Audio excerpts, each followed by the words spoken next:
Hello and welcome to another episode of the Tim Paul's Podcast. I am your host, Sam Randazzo, and I am joined today by my two extremely handy co-hosts. To my right, it is the one, the only, fresh off of IR, Uncle Sam. Hello.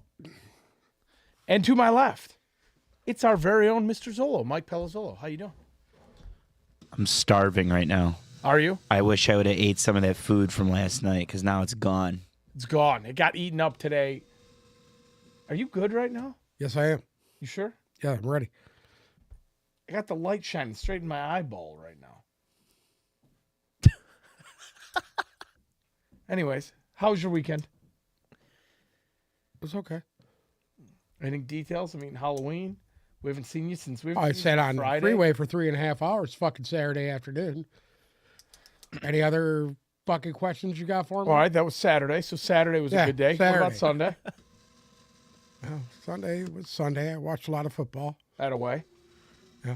Monday? Monday I watched the Lions game. meniscus. Yeah, Leon just chimed in asking about I didn't have as good a time as Bruce Monday, but you know. Leon just Bruce was actually at a function with a female this week. I'm so proud of him. So damn proud.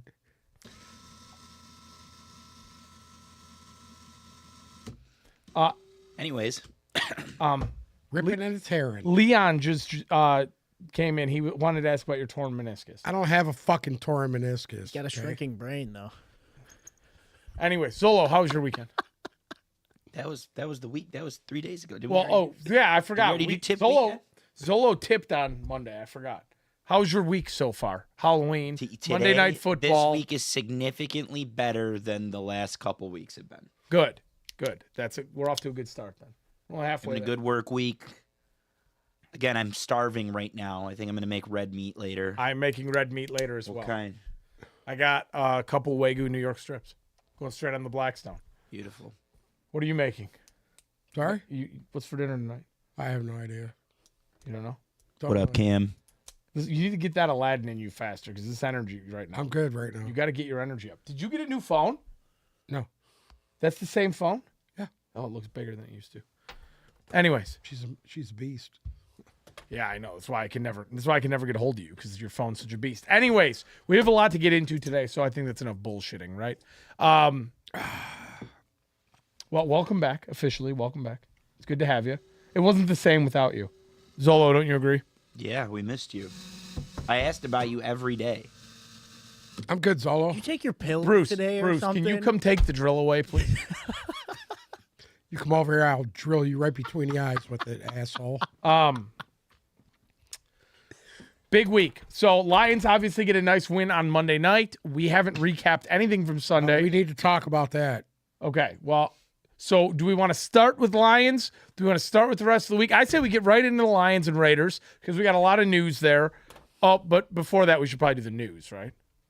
Just the news outside of Lions and Raiders news. So we'll start off with the news.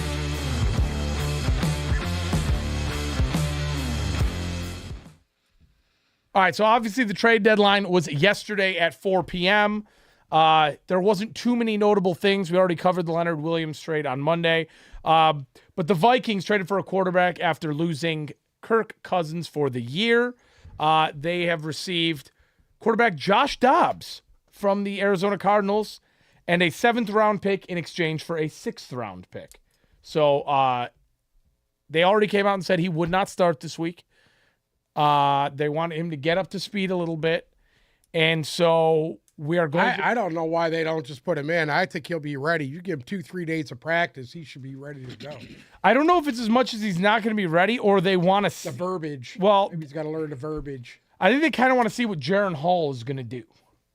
I mean, I don't know how much we can really expect, but I don't know how much you can really expect know. out of I Josh. do a Will Levis. I don't know how much you can really expect out of Josh Dobbs either. Washington let go of their 2 best pass rushers.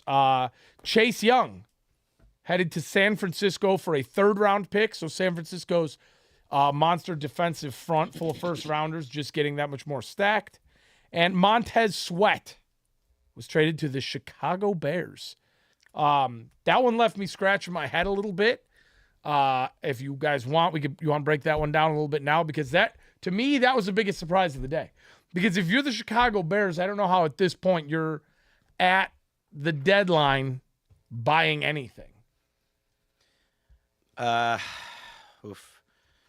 So what it comes down to is that pick as it stands right now, a second rounder next year for Chicago in the 2024 draft is pick 35, which is basically a first rounder. So they basically, the Commanders basically got a first rounder for Josh Sweat. And that makes a lot of sense. And on Chicago's end, they're going to have the cap room to do it. All indications right now is that they're going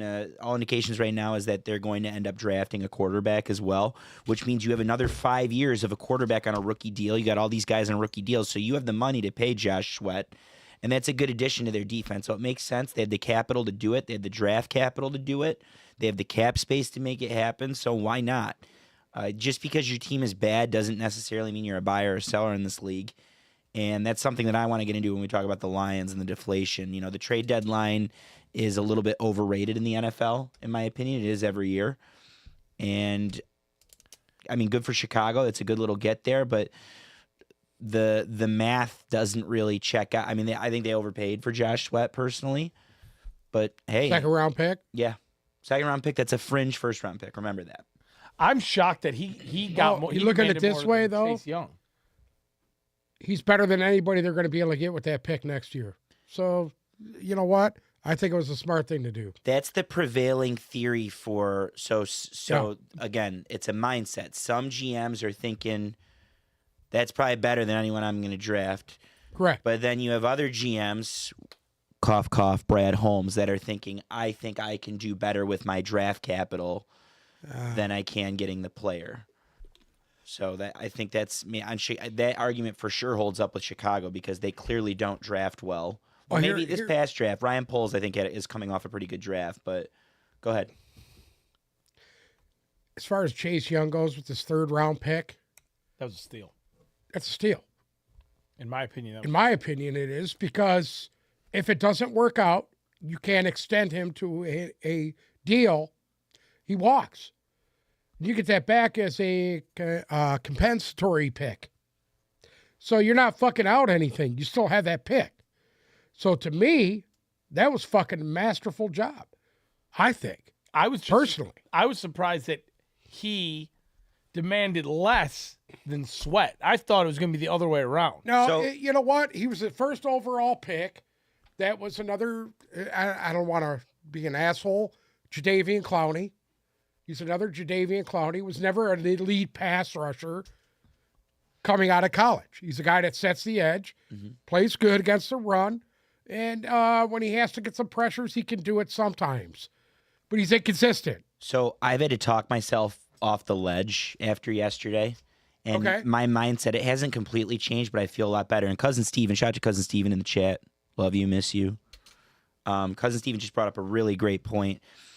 Why not just pay for him in the offseason and still have the second round pick? So there's two ways to look at it.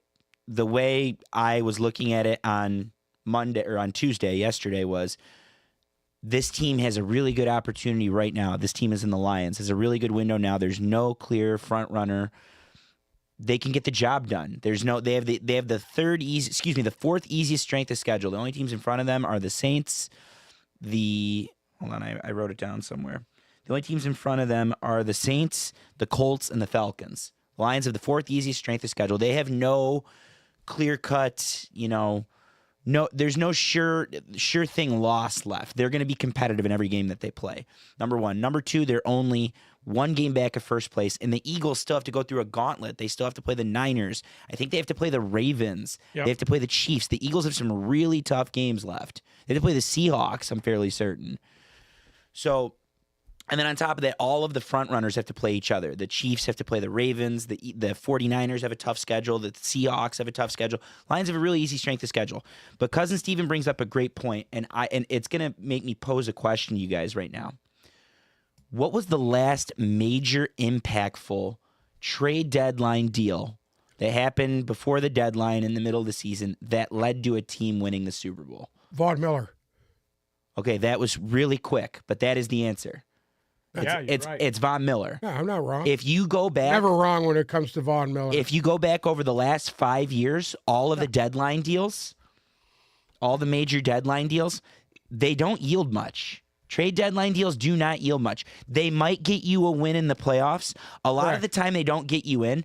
And then not only do they not yield much, but an overwhelming majority of the time, including with Von Miller, that player that you trade for on the expiring contract, 75% of the time does not re-sign with that team. Doesn't happen. Good for the Niners for making it happen. well, I mean, last year you had McCaffrey, no Super Bowl. right. Pull up the big deadline deal. I got him up right. Hawkinson didn't win a playoff game. So biggest ones in recent memory. Hassan Riddick Hassan Reddick signing was- with the Eagles. Yeah. The Rams acquiring Jalen Ramsey, they didn't win a Super Bowl. No, eventually, 2 years later, and he was under contract when they traded for him. Correct. So they had to pay a Right. premium for him to get him. Eventually, that was beneficial to Super Bowl. I look at it this way, and Von Miller's on here twice, actually. correct. Yeah. What was the other one? What was his other trade deadline? Well, he was on here for The Rams. no, it's the Rams. And then Yeah, I was Buffalo. going to say, My he's bad. only played for 3 teams. I thought I saw his name on here twice. The Rams Yeah. one was the biggest one. Yeah. Well, I mean, listen, if you can get a talented player, and to me, at this point, talent rules, okay? And if you're going to tell me that the Detroit Lions have a better pass rushing group than Chase Young or even Montez Sweat on the roster right now, I'm going to tell you you're fucking crazy. So with Chase Young in particular, I really wanted him. I Yeah. really wanted him. To be honest with you, I would have wanted Sweat more than him. Regardless. Just focusing on agreed. And I know I'm still more think Chase Young. Sweat is a better pass rusher than Chase Young. I think he's a lot better than Chase Young because even with Chase Young gone, Sweat was still putting up the numbers. So that's, to me, tells me everything I need to know. So He's a more effective pass rusher. this year, both of them really aren't putting up the numbers. But you know what they both did have? Especially Chase Young, and Sweat had it too, but especially Chase Young, was the quarterback hurries. Correct. And when you add the hurries with Hutchinson, who leads the league in hurries, and you have that coming from the other side, that's why I really wanted Chase Young. Again, I've had to talk myself off the ledge. One of the reasons supposedly the Commanders parted with him for less than what Sweat went is because he's got issues. Chase Young clearly has issues. He's got character issues. He was phoning in workouts. Now, I still think the whole "this person has issues" argument is bullshit. Because look at what our buddy Jalen Carter's doing for the Eagles this year.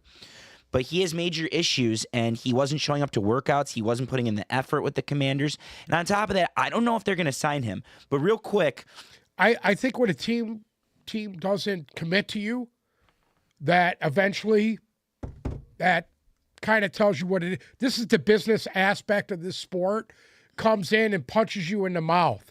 And there you are giving blood, sweat, tears, and rehabilitating like he was because he was injured so much. And they basically gave up on him. They gave up on him. they didn't give up on him, though, until this offseason. They gave up. All of those, it wasn't until this offseason, though. All of those issues that I talked about, that we've been reading about, they've been going on for years. So credit to the Niners. Been in the league that long. He's his 4th year. How old is he? This is his 4th year. He hasn't played for a year and a half. And while he was injured, he wasn't putting in the workouts behind the scenes to get better. Meanwhile, your boy Aaron Rodgers is 3 months removed or 2 months removed from Achilles surgery, and he's on the Throwing field passes. Did you see him? You know what I'm Did saying? you see him? So I think there were bigger issues Couple at more play wins, with Chase baby. Young. It doesn't mean I didn't want him. I really wanted him. But here's another fact. I don't know if you guys saw this at all. Do you guys know who leads the league in salary cap right now? Who's got the most salary cap to work with? The Bears. No, it's the 49ers. They're able to snake. John Lynch is able to snake all these moves left and right because he deferred the comp. I mean, they got Brock Purdy and a rookie salary. They deferred McCaffrey's comp, and most of it is in signing bonus. The same, Boza's comp doesn't kick in until next year, the big money deal for Boza. So that's why he's able to swing these deals. And they're going to have a shot at signing him. It's just a matter of how much he can accomplish. Yeah, maybe. Maybe. I don't think a lot of these guys that were I look at traded it are this gonna way sign. right now. I mean, which team is in the most trouble right now? San Francisco. Defensively, for sure. They've lost 3 in a row. For sure. They're not looking any better. Brock Purdy was average at best in his last game for 2 costly interceptions. And they need to seriously fucking fix their woes on defense because that's what's getting them there. Their defense is the problem. Correct. Because their offense has been, even if Brock Purdy's been bad 2 of the last 3 weeks, their offense is still holding up their end of the bargain. When you're giving up 30, was it 30 points to the Bengals? The Bengals dropped 30. That wasn't their MO. Listen, I not going to toot any horns here, but I took the Bengals, and I took the Bengals for a reason. You did 31. I took the Bengals as well. Yeah. You took the Bengals, and he took the did. Bengals too. Can I took the Titans. I hate to change gears here, but can either of you guess what on this list of the biggest deadline deals ever? What the that led to a Super Bowl? What the second one is besides Von Miller? Is it recent? Is it? It was 2017. So is the Patriots, if my math is correct, right? No, It's the Eagles. McCaffrey? the Eagles. The Eagles. 2017. It's a receiver. No, I don't know. Jay Ajayi. Jay Ajayi. I could see that. Yeah. I could see that. Okay. Anyways, took him to the Super Bowl. we'll get Beat back. the Patriots. The gist is, I was hung up. I was pissed yesterday. It ruined my night for an hour or two. But I've reevaluated today, and you don't need to win the trade deadline to win the Super I Bowl. was actually kind of happy that they just all the damage that they did was just a receiver. Yeah. And I was kind of fucking happy about that. It's a serviceable receiver too. Well, I mean, you need somebody, Marvin Jones, he's what he is. And I said it in the beginning of the year. He's a ghost. He's fucking Randall Cobb. I'm pleased. I watched Donovan Peoples-Jones in high school. I watched him at Ford Field, so that's exciting. I'm not sold on him. No, but he's got big play potential at least, and he's tall. He stretches the field. He can go on kick returns. I'm not expecting him to come in. I saw someone say he's the clear number 2. No, he's not. He might be number 3. He wasn't even number 2. If he's lucky. Listen, my man couldn't beat Amari Cooper out. Well, Amari Cooper's number 1 receiver. Amari Cooper's a monster. Oh, geez. I think Donovan Peoples-Jones was a great get. I'm excited to see what he does. I'm excited that he's back home. He was very inconsistent. I like having him as the big receiver. Yeah, he's the tall it's a guy that he's they the don't tall guy possess that on they this haven't team. had that's going to stretch the field. Yeah. Some more news. Rams quarterback Matthew Stafford officially has a UCL sprain in his right thumb. He is not practicing today, and it is looking like he will not play in Green Bay on Sunday. Damn it. Bills quarterback Josh Allen did not practice today due to a shoulder injury. Who's the backup there in L.A.? Brett Rippon. They signed Rippon? someone else off the streets today too. It was They did what? They signed someone off the streets today too. Oh, It was so Brett Rippon, as of right now, is the Okay. number 2. Let's see who number 3 is, because they got Stenson Bennett is still on the roster, but he's MIA. off the or on the, what do they call the list where your non-football injury list? Is he in rehab? NFI. Maybe, yeah, Yeah. probably. He's there's Commissioner's nothing wrong with exempt that. list or something At like least that. he knows he has a problem, and it's time to go to rehab. Darren Waller, tight end for the New York Giants, came out today and said that he's been very frustrated this year, and it's very discouraging as he deals with a second hamstring injury this year. He said that it's going to potentially take him, quote unquote, weeks to get back, and also added that it's going to take a little bit. So things get bad to worse in Giants land, because I don't even, is it just Saquon Barkley might fucking carry the ball 50 times this weekend. It might happen. Yeah, sounds like it. Browns quarterback Deshaun Watson practiced today. What a fucking waste of life. Biggest news of the day for Uncle Sam. Biggest news of the day. Head coach Arthur Smith of the Atlanta Falcons has named Taylor Heineke the starting quarterback for Sunday's game versus the Vikings. Should have been done at the beginning of the year, not now. But they are still in first place, and I think it's a smart move. I think it's a smart move going forward. They're not going to win with Desmond Ridder. They're not going to win with him. I know you're a big Desmond Ridder guy, but let's be honest.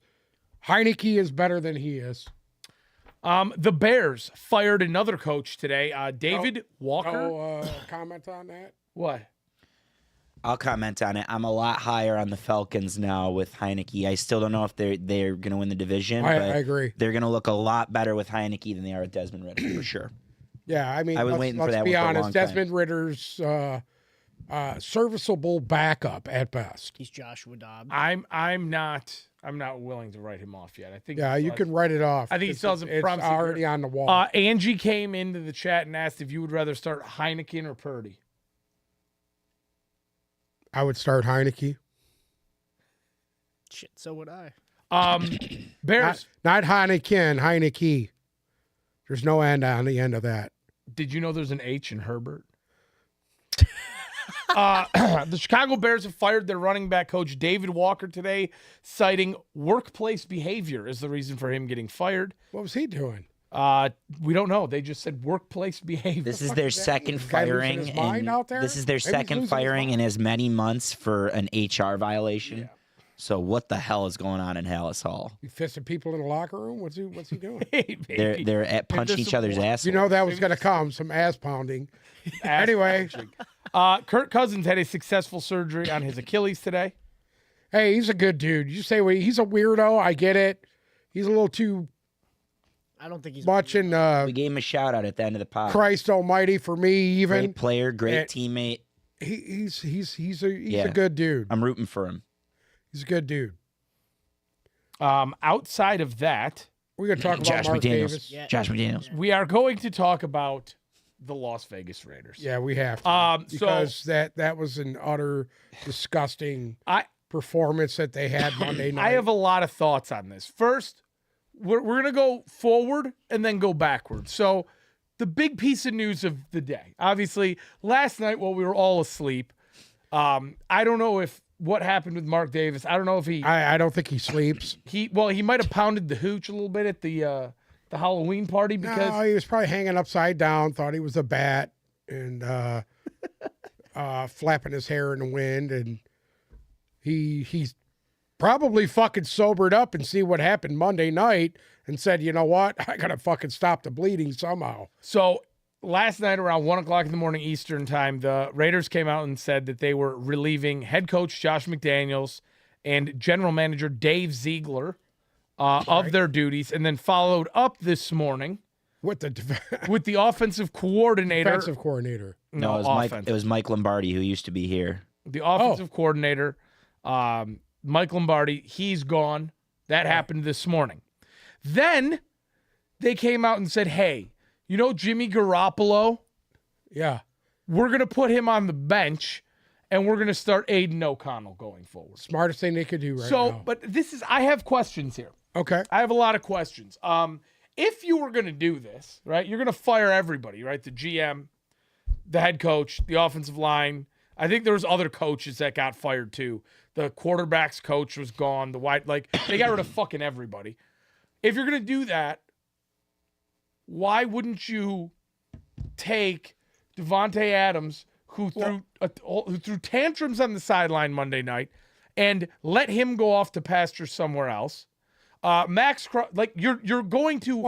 You're starting a full-fledged tear it all down rebuild. right Okay. now. Well, better now with the pieces that they have in place, because obviously they're in Caleb Williams' fucking sweepstakes. Yeah. They got 3 wins. They doomed themselves for Yes, Caleb they're Williams. Well, I don't know about that because you don't know, because guess what?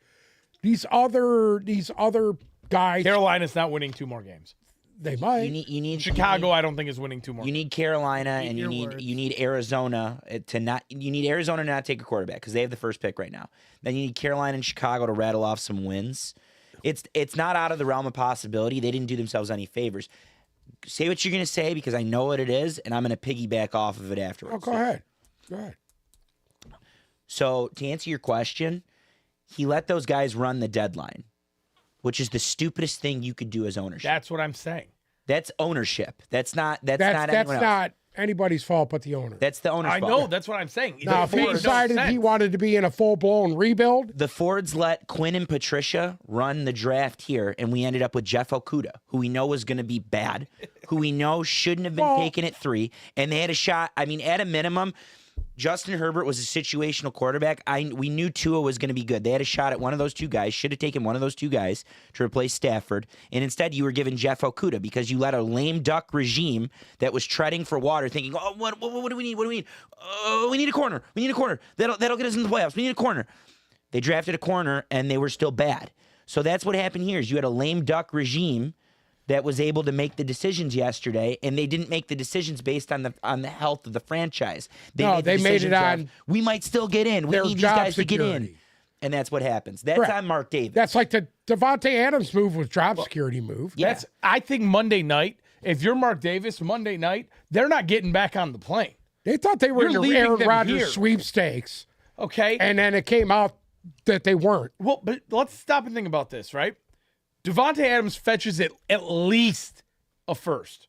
Still. These guys, Devontae Adams and Max Crosby in particular, Both, you get they two fetch first what round. they fetch. Again, there's a whole bigger topic on the trade deadline that we have to get into, but they're under contract. That's why Right. they get the picks that they get. Correct. So unless the Raiders are retaining salary, they're probably fetching some. They're going to get you some good picks. For sure. And there's teams that would have, it came out that there were multiple teams that went after Devontae Adams. A lot of teams. And they would. Derek Carr, the Saints. There were 7 teams that asked him about Devontae Adams. Yeah. 7. And nobody, it's insane for me to believe nobody was willing to just say, hey, take the first round pick. Well, it's you know what? It says to me that the ownership wasn't being informed on what was going on. Well, yeah, that's on him. I think he's one of That's the on Mark shittiest. Davis. He's one of the shittiest owners in the league, in my opinion. Credit to him for getting the investors to put together a stadium in Las Vegas.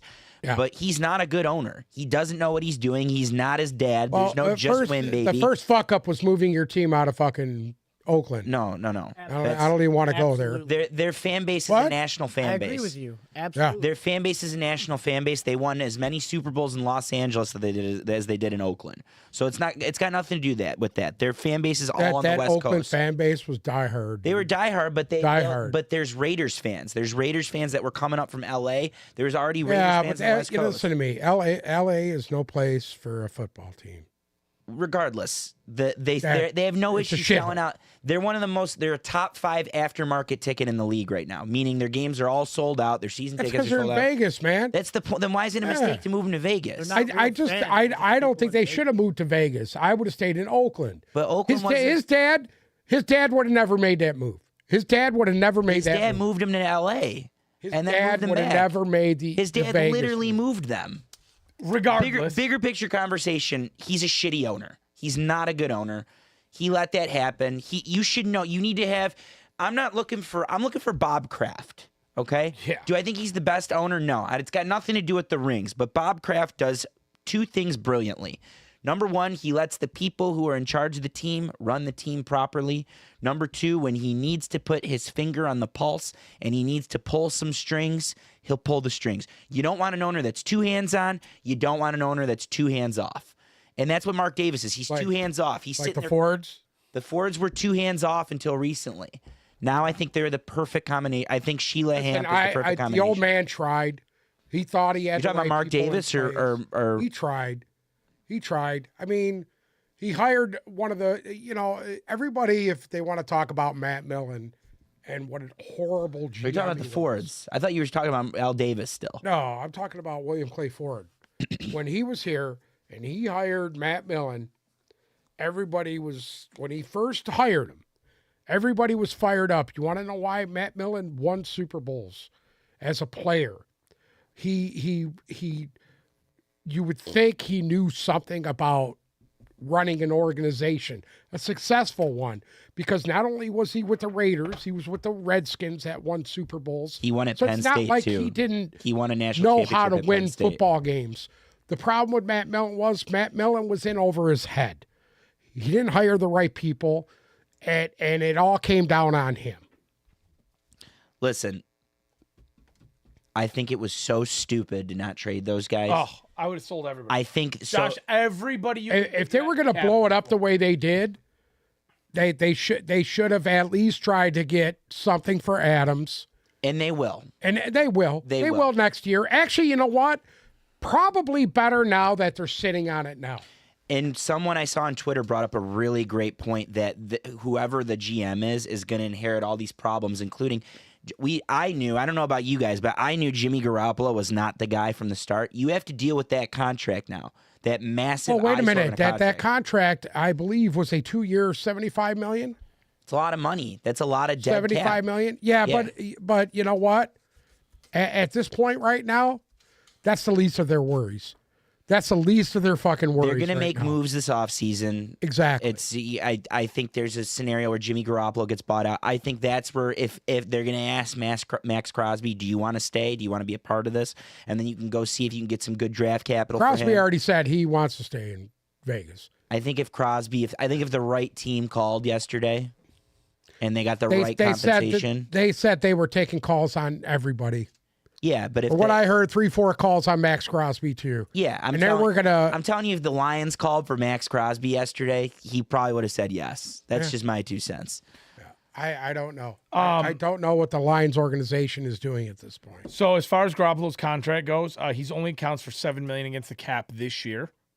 Next year, $38.5 million against the cap. So guess what? He might be gone before then. You have to make a decision before the new league year, if I remember correctly, which is March. So if they trade him before the league year, he only leaves $4.4 million in cap space, dead cap. The problem is now you got 2 head coaches because you still got Josh McDaniels under contract for 4 years.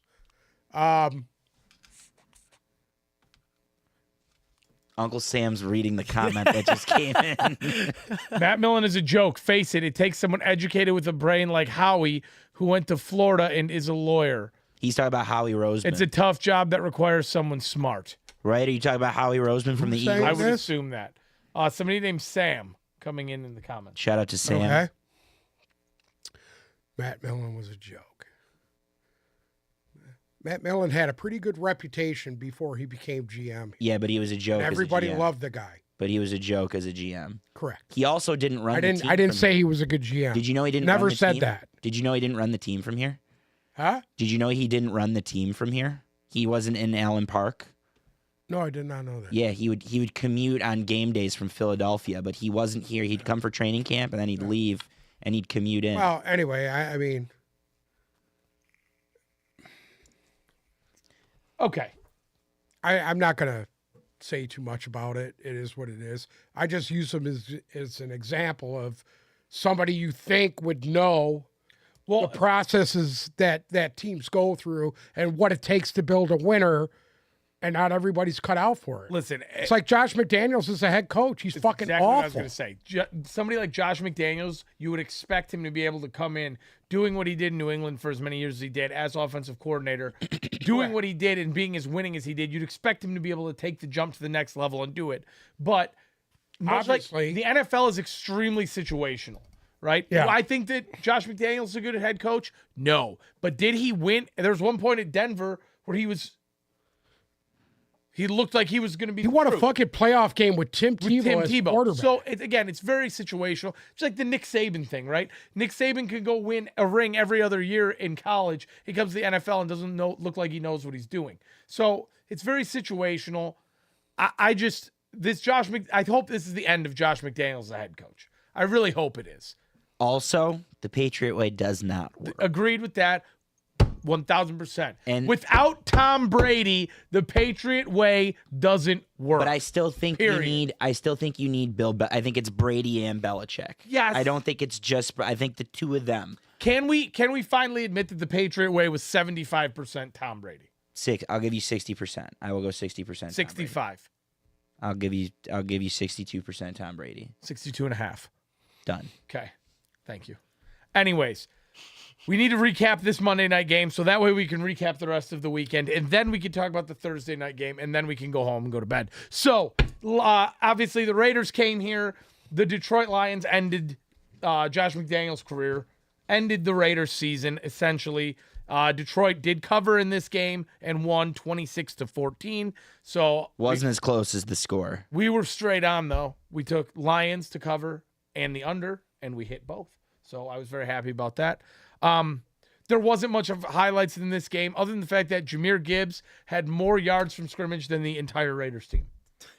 And he got 8 touches on the opening drive, and he looked like the running back of the future that we all wanted him to be. In my opinion, I thought he had Going a up great game. against the worst defense in the NFL. It matters. Listen to me. It You matters. here 2 weeks ago, we're sitting here talking about how touted this Raiders defense was. Well, I mean, they're missing a lot of guys. They got injury problems too. Who? Divine Diablo? Yeah. Okay. Anyways, I thought Jahmyr Think Gibbs, what you want. He's a pretty good inside linebacker. he looked really good. And I will say this. So do you know the play? There was one drive that the Raiders had. It was in the second quarter where they took the ball down the field, looked like it was going to be a touchdown, and they penaltied themselves into a field goal. Mm-hmm. I watched Aaron Glenn. Okay, I was right behind. No, wait, the hold defense. on, hold on. They scored a touchdown. They scored a touchdown then. Then it was the drive they scored the touchdown on. Yeah. The drive they scored the touchdown on, I was right behind the defense. Okay? I heard Aaron Glenn. When I tell you he motherfucked every single person on that defense, right? Get your fucking fat, lazy fucking ass. I mean, and it was no holds barred. And that was their only bad drive of the game. Correct. too. It was their worst drive of the game. He went ballistic. And then almost immediately after that, boom. They looked like they were shot out of a cannon and played great defense for the rest of the game. I'll tell you this much. I gained a lot of respect for him. Gained a ton of respect for him. I know he was a good defensive coordinator, but the way he got these guys going, and you know who else? Kirby Joseph. He did not sit down the entire game. He was in everyone's face as soon as they came off the field. Hype man, high fives all around. Did not sit down the entire game. It was awesome to watch up close. But That interception was right in front of me. yeah, it had to have been right in front of you. Back to Aaron Glenn real quick. Go ahead. One of the themes of these Lions games this year, people are watching the Lions and coming to the Lions to see Ben Johnson. You're staying for Aaron Glenn. I think that both of those guys are going to be head coaches. And Aaron Glenn is revered around the league. Obviously, there's been some tough shakes the last 2 years. He had a bad start last year. He's had a couple bad games this year. But like I said earlier in the week, he always follows up his bad performances with really good ones. And that was a really, really good and dominant performance by the Lions defense the other day. I will say, first half of that game, I thought that Ben Johnson's play calling was predictable. Especially in the red zone. Yes. Atrocious in the red zone. Yes, they looked atrocious in the red zone. You just knew what was coming, and they weren't able to move the ball at all in the red zone the whole first half of the game. And the one other thing, my big takeaway from this game was, for some reason, and I couldn't figure it out, it did not feel like the Jets game. It did not feel like the last Monday night game. It was like the way that the offense was moving the ball in the first quarter, it just didn't feel, the place wasn't ready to explode, and I did not like that. I didn't like that. That was the only thing I have negative to say. I thought the play calling was predictable, and for some reason, Ford Field didn't have like that ready to like blow atmosphere to me. It was still consistently loud, though. It was. Were you there? Were you still there for Seven Nation Army in the fourth quarter? I was walking out. When they got the stop on fourth down. I was walking out. And that's a new thing that they do. That the crowd goes batshit. And I thought when they shut the lights off in the fourth quarter, and the bracelets were going off, and they played "We Will Rock You," and the crowd was going at it. I thought that was one of the most all-time Ford Field moments. And it was the coronation moment that I've been talking about. But I can understand why you would say that. I can understand why you think. I thought it was loud, and I thought it was totally an advantage. But I can understand why you think it wasn't.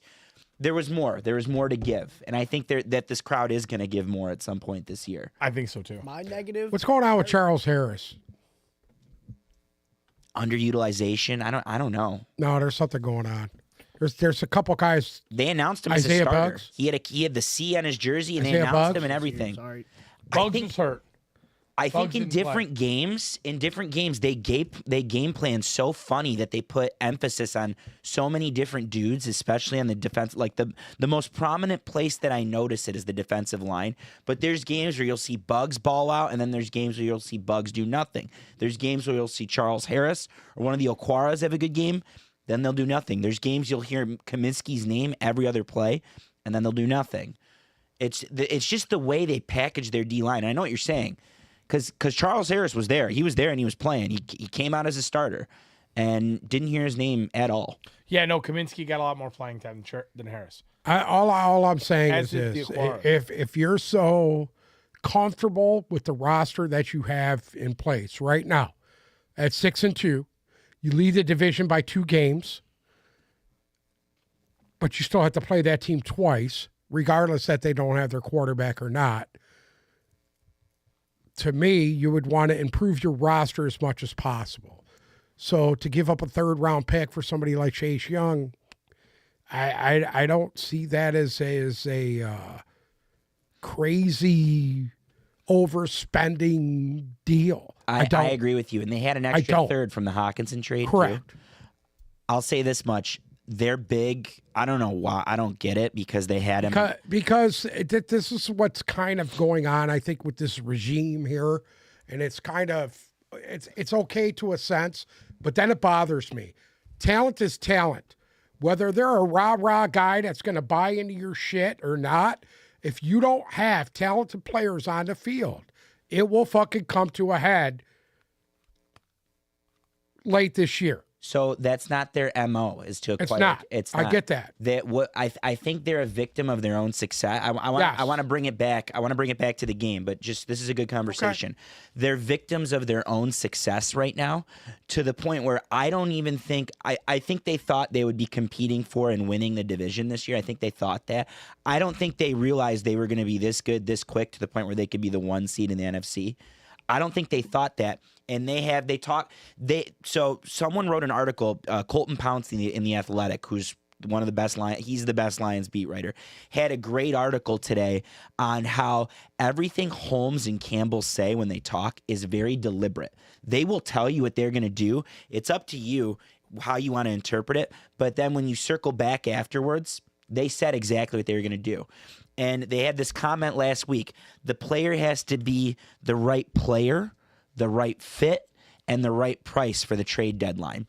And they put an emphasis on this guy better fit our culture. I don't think they thought Chase Young was going to fit their culture, and that's why they didn't go after him. Maybe the price was good. In fact, the price was great if it was just a 3rd-round pick.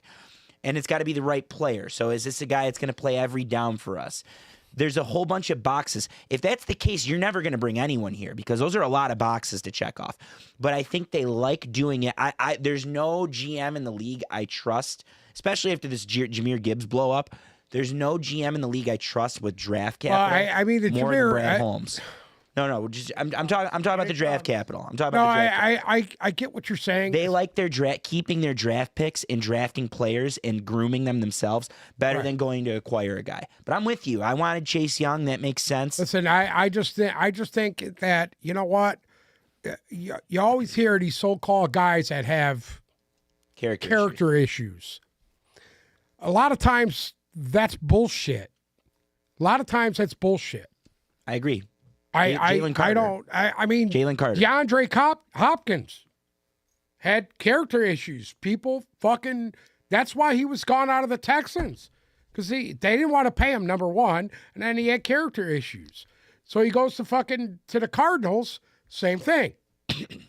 Now he's with the Titans, and the guy looks like somebody fucking shot him back 10 years ago, and he looks like an elite receiver again. Can we do 5 things? Real quick. Yes, but real quick. Supposedly the Jets offered 2 first-rounders for Devontae Adams, and Oakland said no. Vegas said no. Well, obviously, they don't want to get rid of him then. Well, that was the guys that got fired 6 hours later. Yeah. Correct. Go ahead. 5 things. 2 first-round picks? 5 things. We have a good 5 things for the first time in 2 weeks. How would they have looked with Garrett Wilson and Devontae Adams? They don't even use Garrett Wilson properly at the moment, though. At the moment. They don't need him. They got Breece Hall. At the moment. Breece Hall is an absolute savage at the moment. Told you about Brees Hall. 5 things. Best back in the league. Lions victory, Monday Night Football over the Las Vegas Raiders. 5 things. Thing number 1, it's a guy that we don't talk about nearly enough on here, who made a statement on Monday. Thing number 1 of Zolo's 5 things, Aleem McNeil. I agree with that. Absolute savage. The guy, we know from experience with this one too. This guy shows up, he's quiet, he does his business. He sets a great example. He lost a ton of weight. We kept hearing all offseason, Aleem McNeil, it's a guy that's going to break out, Aleem McNeil. He's quietly, it was a slow start, but he's quietly gotten better every week, and he is a absolute dog. And you see everyone, Anzalone, when he gets his sacks, he's going crazy. Hutchinson's doing Thriller and doing the stanky. Like, Aleem McNeil will bend your quarterback over, destroy him, get up, shrug it off, and then go do it again 2 plays later. Aleem McNeil is the reason that they didn't draft Jalen Carter. Am I saying he's better? No. But as time goes on and you get more help on the defensive line, you get another pass rusher, you pair someone with McNeil, oh my God, is it going to unlock that guy? He is real nice to pair him this year. Would have been would have been real fucking nice. It would have been nice, no? but again, I'm telling you, we keep going back to the trade deadline. They're waiting. This is a long play for the Lions. That's why they didn't trade for anybody. It's a long play. They got their own deals they're going to get done, and they weren't going to waste draft capital on a guy that was just going to walk away. I'm a defense wins championships guy. It's always been one. Aleem McNeil was observation number 1. Thing number 2 on 5 things, the linebackers. It bounced back really, really nicely, in my opinion. Alex Anzalone with 2 sacks. He was everywhere. Derek Barnes was the highest graded player in the defense. Jack Campbell, he came out as a starter. He looked great. I know it was the Raiders, and I know they weren't throwing the ball well, but when you hold a team to under 150 scrimmage yards and you hold them to 2 first downs going into the last drive of the first half, that's a pretty good performance, and the linebackers led the way in that regard. And eventually, it led to the defensive line taking over in the second half, especially in the fourth quarters. But I love what I saw from the linebackers. Thing number 3 is a negative. We had already talked about it, but the red zone offense has not looked good since David Montgomery left. I don't think that's necessarily a bigger picture product because of Montgomery. I think missing the guards hasn't helped them. They were down 3 guards last week because what's-his-face didn't play. They were out Ragnow. They were out Vaitai. They were out Jonah Jackson. Yep. Graham Glasgow's great, and I don't think there's a scenario where Graham Glasgow doesn't start wherever he is for the rest of the year. IR now? Pardon me? Dan Skipper, didn't they put him on IR? Skipper's had issues. He played, but no, they put someone else on IR. They put Matt Nelson on IR, I think. Okay. Regardless, I thought Skipper came in and did a pretty good job. Skipper did do a good job. He's fine in the run game. He's huge. The pass game, he's a liability, but he's a in the run game, he's 6'9". Yeah, he's fucking enormous. So I think that they're struggling in the red zone right now. I think that's where you really miss David Montgomery, but more importantly, you miss your guards, and it would be really nice to get one of Jonah Jackson, Vaitai, and certainly Ragnow back. You need 2 of those 3 guys back, and that's another Vaitai reason. did come off the injury report today, for the record. That's great. That's good news. I think that's one of the reasons they didn't make a trade. They feel like offensively they have everything they need. They just need to get healthy. Thing number 4 was another negative. We've talked about it before. It's been on 5 things before. The third quarter woes are still there.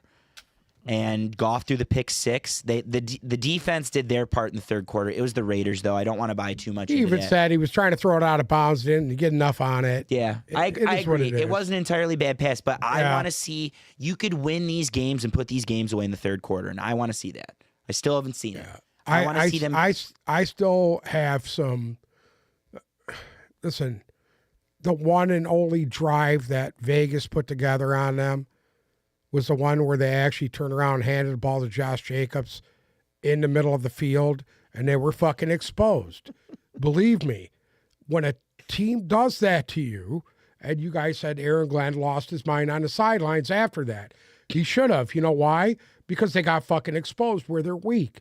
They're weak in the middle. They're still weak in the middle. They're the number 1 run defense in the league, though. I'm sorry? They're literally the number 1 rushing defense in the league. They're still weak at linebacker. You seen it yourselves. Drive that they put together. The linebackers have been lighting it up.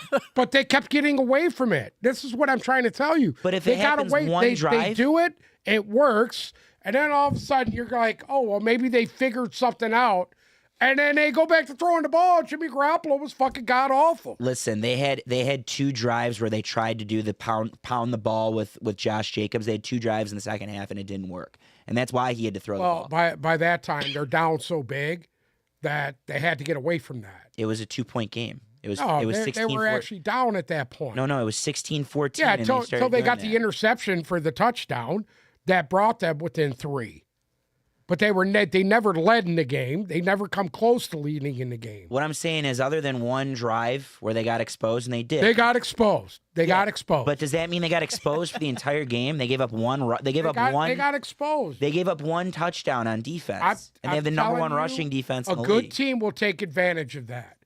You've seen it in Baltimore. But what they got exposed on, they fixed. They corrected. That's what I'm looking for. I'm looking for the corrections. I know what you're saying, but I'm looking for the corrections. I know what you're saying. Angie, you are right. Thing number 5 is Jahmyr Gibbs. That's what we've been looking for. And it wasn't just Jahmyr Gibbs. It wasn't just how he ran, and he ran excellent. Because, again, it's Raiders D. I'm not going to go too crazy. It was how he was utilized, which is Ben Johnson as well. They got him going in the pass game. They threw some really nice out passes to him. They got him going on the outside. He was running between the tackles perfectly. He did everything well. And if that's the Jahmyr Gibbs you're getting, and then you couple that with David Montgomery, they're going to be that's their identity. That's what they want. They want to be deep in the trenches, and they want to be able to pound the ball down your throats. They want to be able to control the tempo of the game on offense.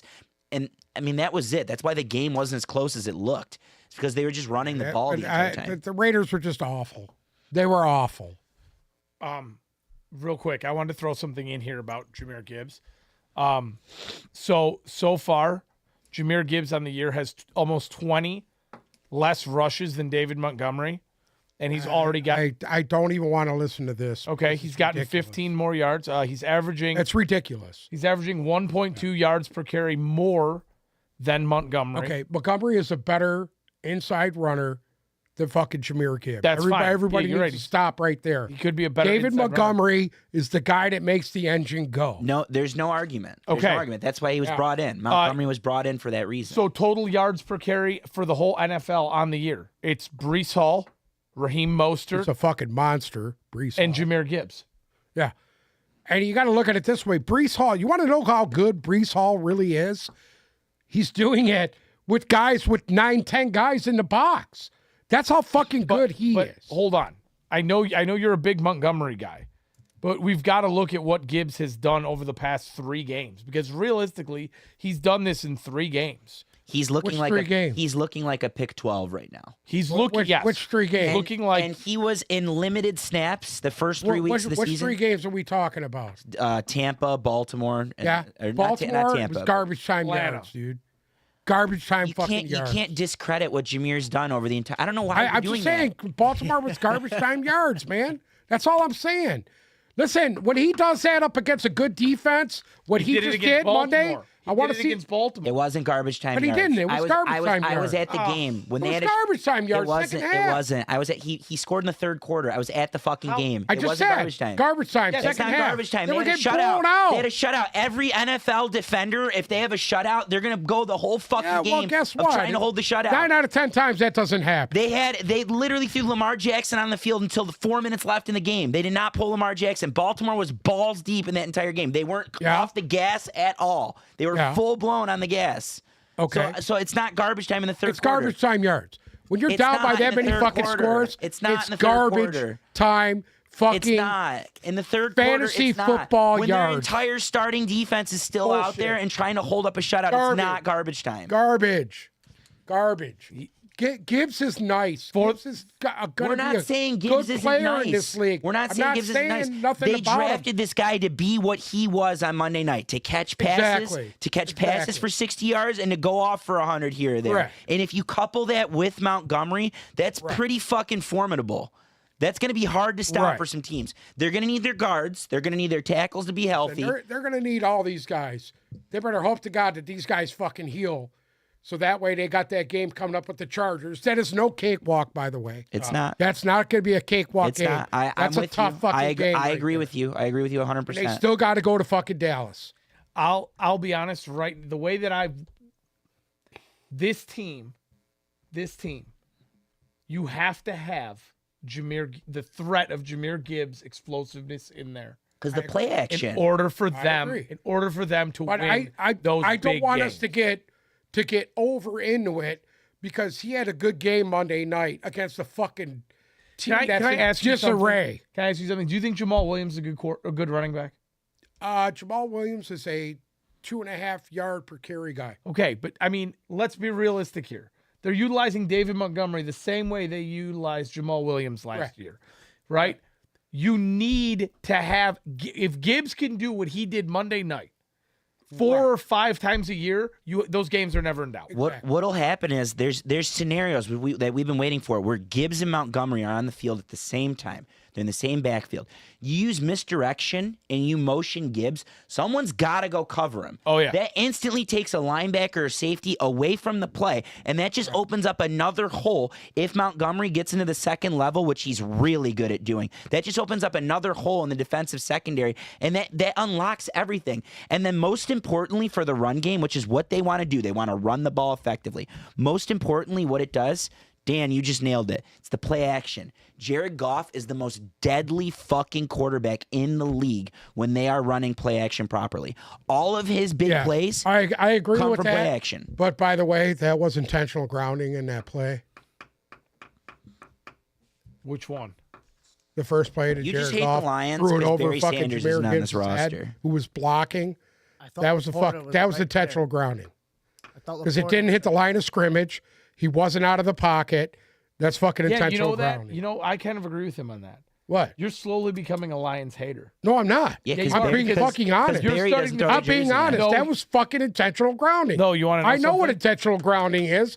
That was fucking intentional grounding. Can I ask you a question? Sure. If we end up with a Lions-Eagles NFC Championship game, who are you going to cheer for? You know who I'm going to cheer for, the Lions. I don't believe Seem you like right you right now. I don't fucking What? believe you. What? You can't say What it with do a you- straight you don't face think- because I don't Hey, believe you. listen, I'm not a fucking New England Patriot. Give a fuck with calling anybody. you a hater. I like the way people they're starting play. to talk about how much of a hater you are in the comments. I don't give a fuck what let me ask you a people question. say. Let How me- about fuck you? How about that? Let me ask you a question. Coming out of the bye, I agree with you. Chargers game is tough. Coming out of the bye, they're at LA. They are home against the Bears. Correct. And then they got to go to Dallas. No, they're home on Thanksgiving against the Packers. And then they go to Dallas. No, they don't go to Oh, Dallas December until 30th. yeah, that's the Dallas. end of the year. Then after the Packers game, they go to New Orleans, December 3rd. That's their next That's 4. another tough game. That New Orleans game and that I don't Charger disagree. game could be 2 losses. I don't disagree. What do they have to do for you to buy in more and say, "Oh, Jahmyr Gibbs was only doing against the Raiders," and "Oh, their defense was the." What do they have to do in the next 4? Why am I being persecuted for speaking the truth? The truth is, Jahmyr Gibbs had a nice game against a team that's in total fucking disarray that can't get out of their own way. Jahmyr Gibbs has had nice games in extremely Yeah, but he had a limited nice snaps. game when the fucking game was over in Baltimore. The game come wasn't over. on. But number 1, number 2, he's had good games in limited snaps all year. He had a good game against Atlanta. He had a good game against Carolina. And he had a good game against, in very limited snaps, he was very serviceable against the Chiefs the first week. If he goes into the Chargers game 2 weeks from now and he has 100 scrimmage yards and a touchdown from against the Chargers D. Oh, see, that doesn't work either. No, go ahead. Against go ahead. Boza, Finish what you're saying. Are you against gonna think Boza that and he's Khalil legit? Mack.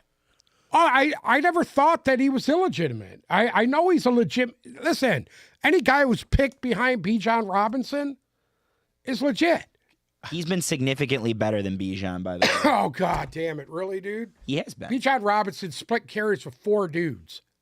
Yeah, but this is the Doesn't thing. matter. He's Here's been the better than thing. Bijan Robinson. When you drafted when we were promised, Don't even say this right now.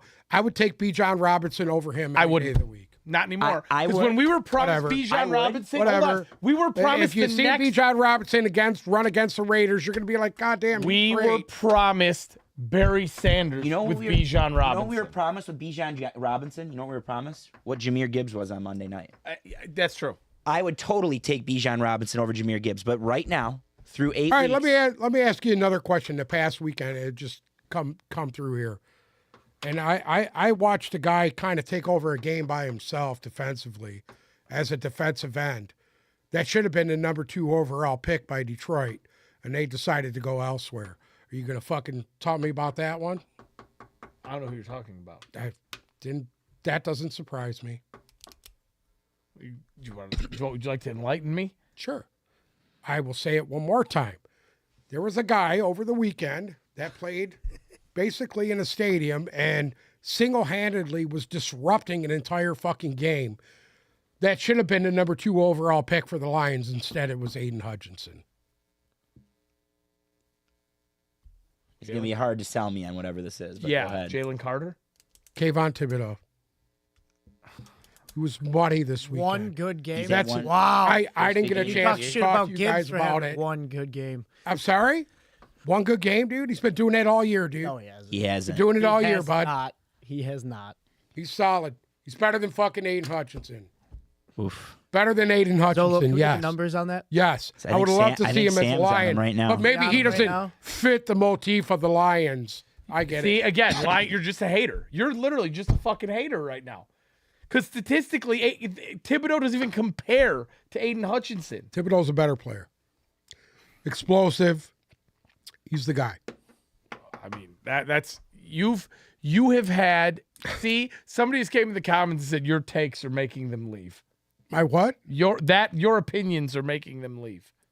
Aiden Hutchinson on career has more tackles, more assisted I don't tackles, care about that. more Don't talk- I don't want to interceptions, talk about his more 3 sacks. I don't want to talk about his 3 interceptions. I don't want to talk about none of that shit. I watch people play. I know what a good player is. Trust me. Kayvon Thibodeau's a very And good he's player. and Aiden Hutchinson's not a bad player, but I just don't think he's on the same level as being able to take over a game like a guy like I saw Thibodeau do. Like I see Myles Garrett do. Like I see other great defensive ends do. Anyways, Aiden Hutchinson will see you at the Pro Bowl. Anyway. I mean, I just. It's Why? tough. Can I ask you a question? Can I ask you why can't they both just be good players?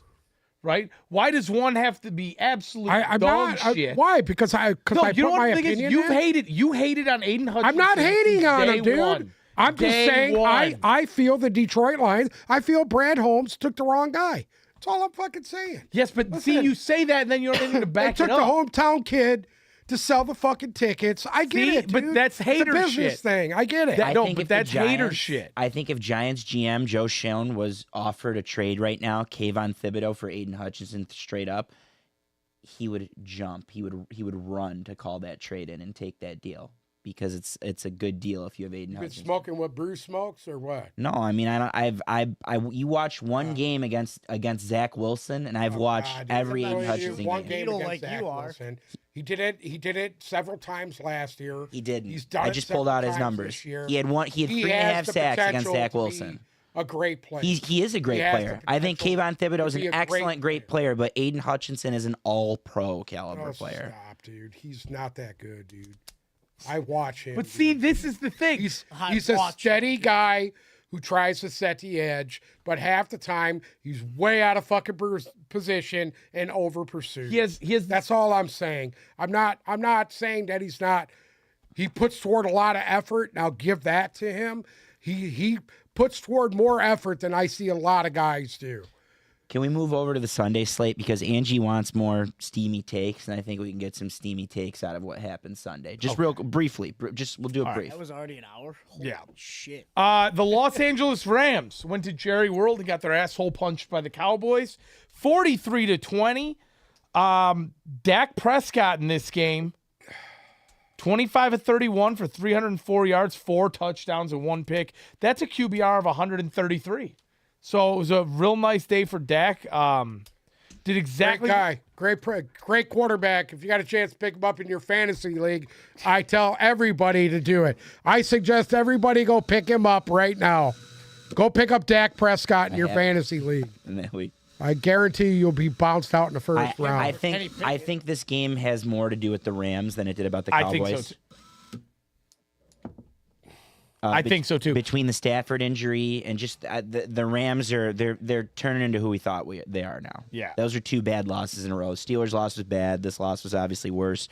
Stafford out. I think that kind of takes them out of contention going forward. That's my take. 1,000%. Stafford smashing his fucking hand meant everything in that game. Yeah, you can Wait, put. they were down 33-7 when it happened though. Huh? They were down 33-7 when he smashed his hand. His hand smashing. Yeah, but they were turning the ball over. They had some bad turnovers. Yeah, but his that hand put them in a smashing hole came after early. that, though. That's my point. I don't think Yeah. it meant as much as you think. I think the Rams are just bad. They looked awful. They got a lot of young guys on that team. Very young. Royce Freeman and Very young. Darrell Henderson is obviously not the answer to the running game. Where did Puka Nacua go? Again, it was just a big Rams issue all around. Yeah, I agree. But I thought that the Cowboys. Jesus. I thought What?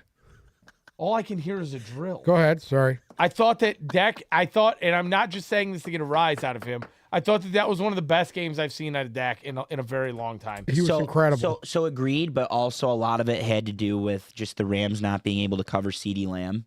That's true. That was a big part of it. But Dak was moving the ball around really pretty well. He was getting it all over the place. Brandon Cooks got on the board. Jake Ferguson got on the board as well, if I remember correctly. So he was dispersing the ball. That was by far his best game this year. Again, I want to see him do it. They got some big games coming up. They have the Eagles twice. I want to see him do it against some of those teams. Next up, the Minnesota Vikings headed up to Green Bay to play the Packers. Minnesota comes out on top and obviously loses Kirk Cousins for the year. Minnesota now sitting second in the NFC North at 4-4. Green Bay 2-5. Jordan Love just doesn't. That's Same drill. That says more about the Packers this one than it does about the Vikings. I agree. And The Vikings were bad. the Vikings the run game has been atrocious, like truly atrocious. But it hasn't been that much better for Green Bay. I mean, you're just the underutilization of Aaron Jones. Their just doesn't offensive make line. sense. I will say this: Green Bay's offensive line is utter dog shit, dude. Is it fucking dog petrified shit. dog shit? Petrified dog They're shit. bad. They're bad. They're gonna get that fucking kid killed before he even gets a chance to play. I just saw a report from longtime and probably the best Packers beat writer, Ron Domofsky. He's at The Athletic now, I think, and he said that everything is very much up in the air with Jordan Love, and these next 10 games are going to be big for him. He has to prove it because right now they're not committed within the organization. I don't blame him for. Would you commit to that? No, No, I wouldn't. neither would I. Too good of a quarterback. Hey, for you know that. what? You want to know what I think? That should fall onto the coach's responsibility. Because at this point right here, if they continue to go into the fucking tubes that they're going in right now, I think LaFleur should be the next guy I'm with fired. you. Now that Josh McDaniels is gone, that means Yeah. LaFleur moved up a place. We're at Staley. For me, we're at Staley, Rivera, You know, you Eberfloss, can't even put LaFleur. Staley in that right now because Staley's still winning ball games. Sure, he's backing up into it. He's trying everything he can to fucking lose him and still winning. You know? President Baker just came in the comments and said that one receiver been popped I think he's off. talking about Jordan Addison, who has been What does that outstanding. mean right now? He's talking about Jordan Addison. So Jordan Addison's been incredible. He's been by far the best rookie receiver. He's been fun to watch. I think he leads all receivers in touchdowns too. You'd have to fact check me on that. It might still be Puka Nacua, but Jordan Addison has been as advertised. Yeah. Credit to him. Next up, Well, you know what? That's what Kirk Cousins throwing in the football. Now that Kirk Cousins is gone, Something you're going to to keep an see the eye on. real Jordan Addison here. It's something to keep So an eye on. take that into consideration. You're over there squinting your eyes. You want me to explain it to you? Yeah. That's just the Okay, way. let me explain it to you. Kirk Cousins, when he likes a guy, literally ass hammers him with targets. He'll key in on him for sure. He will. That kid was getting fucking 15 targets a game. That's how Justin Jefferson was what he was. Exactly. And that's because it's a product. No, hey, Diggs was the same way. Diggs was the same way. Adam Thielen was the same way. When they were in Minnesota, Kirk Cousins was ass hammering them with targets. Literally ass hammering. Yes. The comment on the real Alexander Madison, should we address that real quick? yeah, the real Alexander Madison is he's just not that good. At He just football. never was that good. Yeah. That's all. They made a big mistake moving on from what they moved on from, and their fringe rebuild. right. Thank you Where for the is- question. he He works well. If You need he to has, sell him. He works. Elizabeth, sell him. It's hard to sell somebody when there's nobody out there to buy. It's true. One, ETN. he works well. Yeah, we might have an ETN deal going, but one, he works well if he has to come in to fill a gap for a game or two. He works well. Outside of that, he hasn't worked as a starting guy. That's number one. Number two, Tyreek Hill currently leads for receiving touchdowns. Addison's behind him, 8 versus 7. So, But is Addison number 2? Addison is number 2, Got it. and then Mark Andrews 3. They've also Titus run some. Stephon Diggs. They've run some screens, or not screens, but they've run some pitches to Addison out of the backfield. And I think he's got 1 or 2 of those as well. But I think they've done that with Tyreek. Receiving rushing touchdown. No, I think Tyreek Hill has a couple or rushing touchdowns as well, though, if my math is correct. So Rushing. we're splitting hairs. McCaffrey still hasn't caught up to Mostert, which is very interesting. Next up, the Tennessee Titans hosted the Atlanta Falcons. I had this one, by the way. Yeah, I think you did. Same here. I did. Who did I have? You two had the Falcons. Yeah, Took man. Atlanta. Oh, I didn't pick. You picked Yeah, we the did. Falcons. We You both took picked the Atlanta. I Falcons. took Atlanta. We both took Atlanta, yeah. And I took the Titans out of spite, but then justified it with why they could win. I hear you. Will Levis came in after Absolutely torched the Atlanta Falcon defense. 19 for 29, 238 yards, 4 touchdowns. Derrick Henry, 22 for 101. Desmond Ridder left the game, and Taylor Heineke came in to play QB, and it was actually somewhat effective. 12 for 21, 175 yards and a touchdown. Bijan Robinson, 11 for 62 and a touchdown. And outside of that, Scotty Miller got a touchdown reception. He had the 4th touchdown. Scotty Miller. Look at that. Would you believe So that? I think this game says a little bit more DeAndre about Hopkins Atlanta. was uncoverable. I thought, listen, I'm with you. This had less to do with Will Levis and more to do with the Falcons just playing very incompetent defense.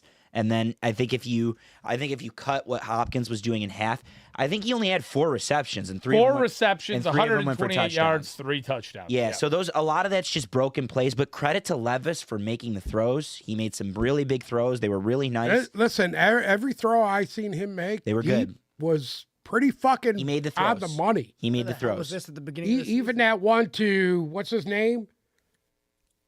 9 in Kincaid, fucking guacamole. Westbrook, he caught one. That ball was right on the money. Yeah. Again, I'm still extreme. I feel better about the Falcons with Heineke, but it's as long as Desmond Ridder was in the picture, it wasn't going anywhere, and that was bad. I know he was slightly concussed, but that was bad on Sunday. The problem is I feel bad because I really think he's still got something in the tank. I do. I think he could be a nice player. Well, We look at would've it saw this it with all way. those They're weapons. playing solid defense. You got this quarterback who's feeling invincible right now, which is a good thing. He needs a little bit of fucking You talking about Heineke? no, I'm talking about Levis. Oh, I thought you were talking about I truly think that they can go somewhere right now. Their defense is playing well. They just beat the first place team in the division. You think this is going to be the resurgence? Right. Who had Tennessee? You? They both picked I Tennessee. did. I No, did. I mean, who had them in our little pool? I mean, I obviously had the fucking Buccaneers who are going to finish in last Tennessee's place. Not in the No, same we're division. the other. Oh, I'm sorry. The Wrong other division. Wrong. The other Yeah, division. AFC, NFC. But you actually think because I don't buy into this at all. I don't buy into this at all. If I was the Titans, I still would have traded Derrick Henry at the deadline. You don't have enough. There's not enough there yet. Let me tell you why I might buy into it. It's Will Levis. Do you think If Treylon Burks is just going to come back from the dead and they'll have 2 They serviceable had bad receivers? quarterbacks. It was bad quarterback. It's not the play. receiving core there, dude. It's just the the fucking quarterback. Ryan Tannehill is what he is. He If needs Will to sit Levis on the is bench good- with a clipboard. Malik Willis needs to be getting everybody fucking water on the fucking sidelines and let the Levis kid play. He So- obviously can throw the football with some accuracy. because of how their schedule shakes out, and again, they play a second or third place schedule, and they have Right. they're in a really easy division, not an up for grabs division, but an easy division. I think there's a scenario that if Levis is good, they could actually sneak in that 6-7 seed. I could see it happening. It's contingent on this Levis thing not being a one-off. He's Right. got to be good, but who knows? Right. Maybe- We need to see at least another week or two of performance out of him. Agreed. I mean, from what I seen out of him, though, I mean, Good. He made the throw. it's hard to fucking. It's hard to argue. Hey, listen to me. Don't be fooled by it. DeAndre Hopkins was wide open on all 3 of the fucking touchdowns that he caught. Well, that's what I'm saying. There wasn't a guy within 5 yards of him. Listen, And I was like, what the fuck? can I ask you something? Sure. You know how you discounted what Gibbs did because he was playing Oakland? I'm discounting what Levis did we go. because he was playing Atlanta. That's fair. Yeah, I didn't discard Gibbs. discount. All I'm saying. Discount. I didn't say discard. I said discount. You said, oh, he's playing against the worst I mean, they could have had defense. Jimmy G, who missed 2 wide open passes. Let's go. Yes. Let's move on. Yes. Wide open. He had Adams twice and fucking missed him. Next up, the New Orleans Saints headed to Indianapolis to play the Colts. New Orleans came out on top 38-27. This was a nice points game. It wasn't that close, though. It wasn't as close What's as that? the scoreboard. They put up a ton of points, and New Orleans, that's not their MO. Taysom Hill with 2 rushing touchdowns, Kamara with 1. Derek Carr threw 2 touchdown passes, 1 to Rashid Shaheed and 1 to Alvin Kamara. That's a 3 touchdown day for I'll tell you Kamara. what, Shaheed had like 3 catches, and all 3 of them 3 were catches? deep, stupid plays. 3 catches, Yeah. 153 I fucking God, that guy's just fucking. Facts. Hey, had him last year. he's legit, huh? Everyone gave me shit last year in fantasy because I had him. And watch out for Kamara. He's getting better every Every heating up. week he's getting Every better and week. better. Yeah. Yeah, he's really starting to heat up. every week. I saw a comparison of Kamara's career numbers versus McCaffrey's career numbers. They're grossly similar. They're neck and neck, and Kamara leads by a little bit in 3 out of the 4 categories that I saw. Yeah, like they're grossly similar. Kamara is legit. He's legit. legit. He's a baller. Can we write off the Colts? Yeah, I think we can.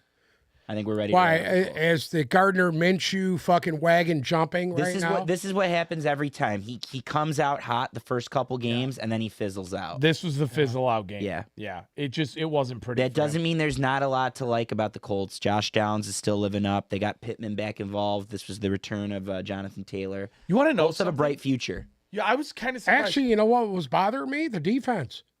Wasn't their offense that was bothering me. It was their defense. Well, you know what I will say? They don't have a What's the name went out hurt? Their fucking linebacker that's fast. Jack Leonard Fuck. or No, Zaire Franklin. Franklin. Yeah.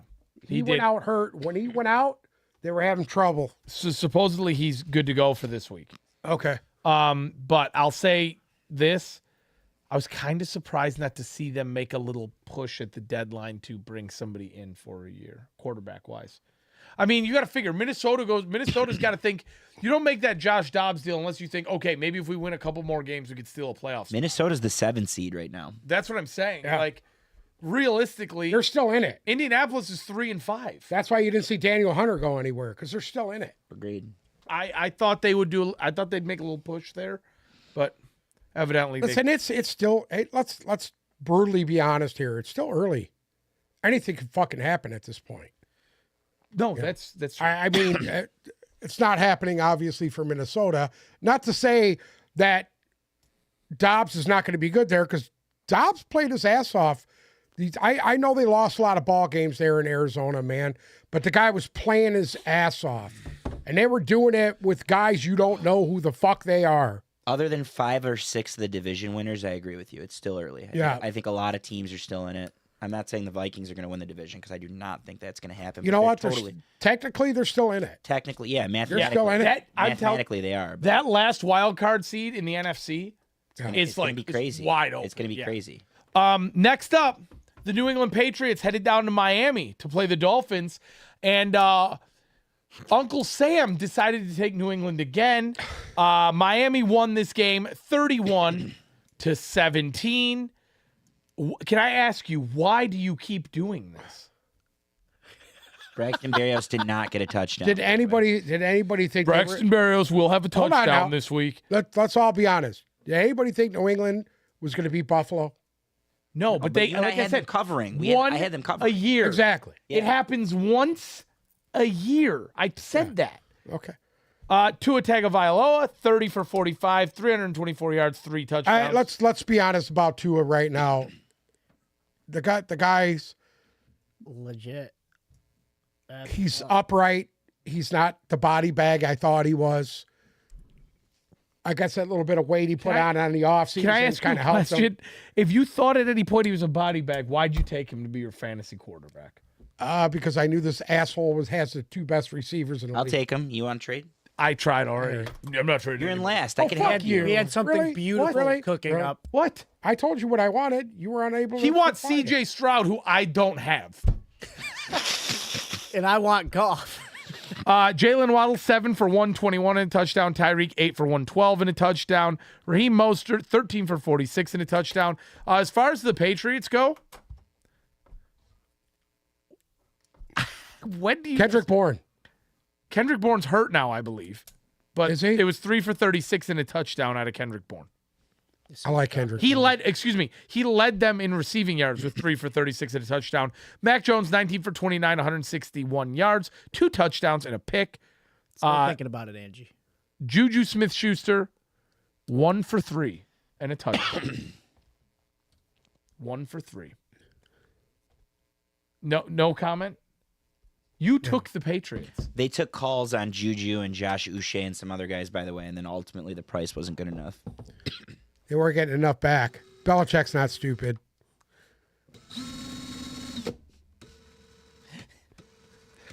Go ahead. Next up, New York versus New York in the game. Did it break the record for punts in a game? There's 24 punts. Barstool did a compilation of Morstead's punts, like a minute and a half long. That was a... And they put "I'm a Boss" by Meek Mill and Rick Ross in the background. And it was one of the funniest things I've ever seen. He pinned that was 3 a punts slobber within the knocker. 5, and he had 2 more pinned within the 20. He was special teams player of the week in the AFC. There was over 1,000 punt yards in this game. It was a slobber 1,000 knocker. punt yards. That's our 1-year slobber knock. That was our slobber knocker. The Jets beat the Giants at MetLife 13-10. Jet Life Stadium. MetLife Stadium. Tyrod Taylor. We got to go through the stat lines in this game. Tyrod Taylor. 4 completions on 7 attempts for 8 yards. He died. Then And Tommy he got killed on the sidelines over there. Tommy DeVito. 2 completions on 7 attempts for -1 yard. He had a great... Tommy DeVito had a great game. They still almost won, too. It took a last-second field goal and a field goal in overtime. And here's why. Saquon Barkley, 36 rushes, 128 yards. Tyrod Taylor, 5 for 33 on the ground. Their leading receivers were Darren Waller, 1 reception, 4 yards. Matt Breida, 1 reception, 4 yards. It's pretty easy to say that if they don't get Daniel Jones back next week, they're absolutely fucking They do. done. They're getting him back, but Waller's going to be You out. can throw the dirt on the Giants. Waller's supposedly going to miss a decent amount of time now. As far as the Jets go, 17 for 36, 240 yards and a touchdown for Zach Wilson. He also had 4 for 25 on the ground. Breece Hall, 12 for 17 on the ground, but through the air, 6 for 76 and a touchdown. Garrett Wilson, 7 receptions. That's what sets Breece Hall, I think, sets him apart from these other guys. If he can't do it on the ground, he will catch the balls and absolutely hammer you with it. 1,000%. Breece Hall. He's the real thing. Breece Hall is in that elite mind category. you, I mean, I know it sounds ridiculous, but dude, he's going up against 9-10 guys in the box every play. So he's trying to run the football, and obviously he's the guy that everybody's looking for. 100%. So it's not like you can get him out into space or Well, and I think that's why he's doing it all on his own. That's why they've had a little bit more success throwing the balls, because everybody's Right. watching out for him. Next up, Jacksonville headed to Pittsburgh to play the Steelers. Jacksonville comes out on top in this one, 20-10. Trubisky, Pickett goes out. Trubisky comes in. Trubisky doesn't look great. I mean, do we think if Pickett finishes this game, he makes it a game? Yes. Maybe. Yes, The I think refs, so. Deontay There was some Johnson really, nailed you know it. what? I'm getting tired of the fucking bad calls. Yeah. Deontay Johnson that came out play and on said Neal something. with the sack. Mm-hmm. Well, not a sack, but a pressure, and they throw a fucking goddamn roughing the passer on him was absolutely atrocious. Rain was a factor too in this one. The NFL is slowly but surely becoming the NBA. Do we agree that we still haven't seen enough of Jacksonville to put money on them at this point? I'm really, really close. Etienne's a monster. Yeah, that's about it. That kid's a monster. Do you see the performance he did against a really good defense? Agreed. You know what? I like Etienne, but I think at one point it's just all going to click at once. Everything is going to click at once, and it hasn't completely clicked yet. I don't know. I don't know what it is offensively. I don't know if it's the play calling. If it's the play calling, that's kind of fucking weird. But, I mean, how could you not utilize a guy like Ridley? I don't understand You're not it. utilizing your best fucking offensive weapon that is a deep threat, and they don't even throw it downfield to him. It's a weekly to me, issue. that's just stupid. It's a week. Credit to Etienne though. He's as advertised this year. I really thought, yeah, Angie just pointed out in the comments, they just traded for an offensive lineman from Minnesota. Yeah. Or no, was it Cleveland? No, it was Minnesota. It was Minnesota. His name is Cleveland, isn't it? What's his name? Hold on. Yes. Hold on. He played at Georgia, I believe. Ezra Cleveland. Yeah, there it is. Where'd he play at? Ezra Cleveland. Where did Ezra Cleveland play at? Let's see. He was. God, I typed in Jezra Cleveland. Hold on. Boise State. Boise State. Whoa. 25-year-old from Boise State. He's 6'7". Wow, big dude. Next up, in a game that I thought was going to rip out Uncle Sam's heart, and I wanted it to happen so bad. I wanted to be right about this one so bad. Philadelphia went into Washington and got out by the skin of their teeth because Washington was in control of this game up until the fourth quarter, and I thought that Sam Howell was going to do it. I thought he was going to do it. Go ahead. Let me ask you guys a serious question here. Yeah. Is there any receiver right now better than A.J. Brown? I was just going to say. My God, he is fucking a monster. I was just going to say, all you have to do to beat the Eagles at this point is you just got to cover A.J. Brown. But they were doing that. They had guys on top of him. They had guys under him. They had guys on him. He's fucking unstoppable. His quarterback is also forcing the ball to him, which is fantastic. That'll help. But yeah, I mean, I don't think there's a better receiver at the moment than A.J. Brown. I'm serious, and I mean, also how you beat him. I think Tyreek Hill is probably the best guy in the NFL. But I got to say, A.J. Brown is more complete than Tyreek Hill is. If you take A.J. Brown out of the equation, if you find a way to stop him, you're beating the Eagles. Whoever is the best secondary is beating the Eagles. And guess what? And I believe the same thing with Miami. The Seahawks. You take Tyreek Hill out of the fucking game, you'll beat them. The Seahawks go to Philly, I think, in the next month. Look out for that one. Look out for Seattle to beat the Eagles. Can we talk about something? How this such highly touted Philadelphia defense allowed Sam Howell to put up 400 yards of passing against them? Low key, you know who's number 5 in points per game in fantasy right now for quarterbacks? Sam Howell. It's Sam Howell. Yeah, Sam Howell absolutely fucking killing quietly it right now. putting together a big year. Yeah. Good for him. I still think his coach sucks. I think they should promote Bieniemy next year and go find someone that can run the defense better than Ron Rivera can. Get some pieces with the trade capital they just got. But Sam Howell's playing his way into that job long term. But here's the problem: Sam Howell it just continues to get battered and beaten. They need to go get offensive. They need to protect that guy. He's the most sacked quarterback in the fucking league. And if it continues to happen, he's going to get hurt. If you're hinting at Philly as beatable, Philly looks more beatable now than ever. I couldn't agree more. In my opinion, I couldn't agree more. Jamison Crowder comes out of. I didn't even know. I thought he was dead. Jamison Crowder comes out to have a big game. Jahan Dotson with a big game. McLaurin actually showed up. I mean, I really thought Washington was going to be able to do it. I did. And you want to know something? Washington could be that last seed in. Yeah, they're not out of it. Washington could be that last seed in the NFC. Is Washington better than the Vikings? Yes. Yes. I think now that Kirk Cousins is out, then yeah. yes. Yeah. And I think honestly, I think what I said last week about Washington might be better than all of the NFC South teams is true. Yeah, I could see it. See, but they always do that, though. They always come out and have a great game against Philly. That's why I picked them, because they usually fucking beat Philly. Right. They usually give Philly But it that didn't one- happen. For everything else. It didn't happen. Whatever, dude. You want to know what's I'm gonna... sorry. What's Philly again? What's their record? 7-1. That's right. Question for you. What was it last year when they lost the Super Bowl? I'm sorry. What was it last year when they lost the Super Bowl? It doesn't matter. They won this year. They won what? You talk all the shit you want. They're still the top dog. Do you think they look beatable, Philly? Well, I think every team's beatable at this point.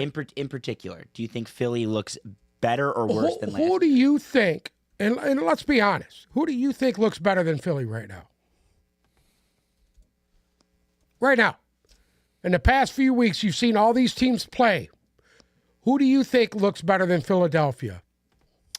The only one that comes to mind instantly Baltimore. is Baltimore. Thank you. That's what I just said. Baltimore. I'm taking, if they played, I'm Correct. taking Philly over them. Still not what I asked. Do you think Philly is more beatable this year than last year? Well, yeah, I don't think their defense is as good as they were last year. I'm with you. They're missing a lot of pieces from that defense. Once again, you're missing your two inside linebackers. You're starting How fucking many times safety. have we heard this? You're missing a lot of guys. Huh? I get that, but it's not about Yeah, the guys you're well, missing. It's guess about what? what you're doing with... Javon Hargrave is in San Francisco. What has he done? What has he done? He's been a liability against the run. They can't stop the fucking run right now. So then Philly should be better. I mean, but Javon Hargrave is a pass rusher, not a fucking inside tackle to stop the run. That's not what he does. All I'm saying is this. They're only getting better by the week. So guess what? They got the new kid from the Titans. He's going to come in there. He's going Byard, to he's talking start. about Kevin Byard. Yes. They're going to get better. Trust me. Okay. They'll be better by the end of the year. They will be in the NFC Championship game. Are you doing the schedule? Are you doing the schedule? I was going to ask about Go the ahead. schedule. I just said they will be in the NFC Championship At home against game Dallas this easily. week. At home against Dallas this week. Tough game. They're I'm at home taking against Philly. Dallas. At home against Dallas. I think they beat Dallas this week. Okay.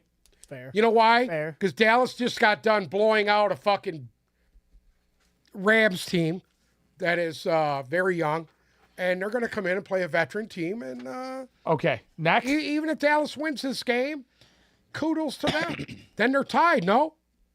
Or no, there's still two games. Still a back. game up. back, yeah. At Kansas City.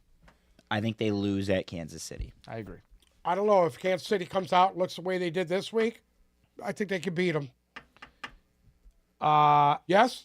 Yeah, agreed You 100%. see what Denver did to them. I agree Hello? 100%. But Mahomes had the flu, and it was snowing out too. You know what? Let's not make any excuses. Okay. No, it matters. 100% matters. You have to I remember, still think Kansas City looked bad, and I thought Denver looked good. I still agree They with were you. fucking awful. They were awful. It happens. That was my gist last Exactly. week. When you said the Lions were doomed, that was my gist last week. There are weeks where teams will come out Yeah. and they will look awful. Anybody can beat anybody on any given day in this league. this team lost to Zach Wilson. I'm sorry? This team that we're talking about Right. lost to Zach Wilson. Right. Do they beat Buffalo So did at home? Buffalo. So they'd go down the fucking line But right okay, now. but see, this is the thing. You sit there and talk about well, how I- Kansas City was petrified dog shit, and if I they didn't played the say way Kansas City was petrified. If Philadelphia I said they plays- were awful this week. if Philadelphia plays Kansas City the way they did against the Jets, then Philly will lose. Maybe. Do they beat we'll see what Buffalo? happens. I think Philly's the best team in the league. I think they're going to win the Super Bowl. I don't think they're getting better every week like you do. I think they're very. They got nowhere to go but better. I just think there's certain things they do well, and then they get exposed at other things, and they have to put together. Other than Miami, they haven't put together all of their other games. They're not good in all three phases. Yeah, at it the same hasn't time. clicked yet. Miami, it did, but then you came out against the Commanders, and then it didn't happen. So I'd love to Miami see. did once this year. No, I'm talking. I mean the Eagles versus the Dolphins. That's the Yeah. only game where Philly kind of looked like Philly. There's much I to be agree with desired. that. I think they're the best team in the league. I think they're the most talented. There's much to be desired. Keep going with the schedule. I don't think they beat Kansas City in Kansas City. Buffalo I think they could beat Buffalo. at home. I certainly think they could beat Buffalo at home. I think it's a trap game. I think Buffalo takes that game. What? San Francisco at San Francisco. These questions are for you. These are for me? Yeah. Right now, I What think. about it? Right now, I think the Eagles are beating San Francisco. That Yeah. could totally change, but right now, I think the Eagles are When do they got Frisco next week? 3 No. weeks. Okay. They 3 play weeks from Dallas. now? Hold on. They play Dallas next week. You obviously think Philly's going to win. Then they're on a bye. I'm going to take Philadelphia. They're at home. Okay. Then And they're on a bye. Okay. Then they're at Kansas City. Okay. Are you taking Philadelphia? Yes. Okay. Then they're at home against Buffalo. I'm going to take them at home against Buffalo. Yeah. Then they're at San Francisco. At San Francisco, that might be a loss. Wow. At San Francisco. Wow. That might be a loss. But No, Brock Purdy's because the they're at quarterback. Frisco. This is the revenge game. Brock For the Purdy. championship Yeah, game. Brock Purdy. I'll say this much: San Francisco he's is a even really playing tough by place then. to play, but Joe Burrow just won there, so Yeah. Joe Burrow went in there and smacked the shit out of him. So And then at Dallas. at Dallas again, they might split. They yeah. might split. I'll give them a split. That's my take, and I know they have more. There should be Baltimore should be the next one, right? Honest to God, I think Baltimore was even later than that. Hold on. Shit. I lost it here. So I think they split with Dallas. I think there's a split with Dallas. I think people are sleeping on them a little bit. I think they split with Dallas, and I think they lose one of San Francisco or Kansas City. I think they lose one of those games. I don't know which one. And then there was another tough one in there too, wasn't there? It was. Hold on. At Seattle. After Dallas. Oh yeah, at Seattle. That's really tough. It's not a Seattle, gimme game. Seattle has all the pieces to take the Eagles down, more than any other team. Yeah, because then their last three are the Giants, Arizona, and the Giants. Oh, so they don't play the Ravens. No. Oh, I made that up. The Ravens play someone. What's their last 3 games? Ravens play the Niners. The Ravens Yes. play the Niners. Their last 3 games are Giants, Arizona, Giants. Yeah, but this is a gauntlet. This is their gauntlet. Dallas, KC, Buffalo, San Right, Fran, that's their Dallas, gauntlet Seattle. right now. And they play, you got to remember, And played the toughest schedule in the league because they And- won the fucking Super Bowl. out of all of those games, Right. they have San Francisco at home. They're at Arrowhead. Okay.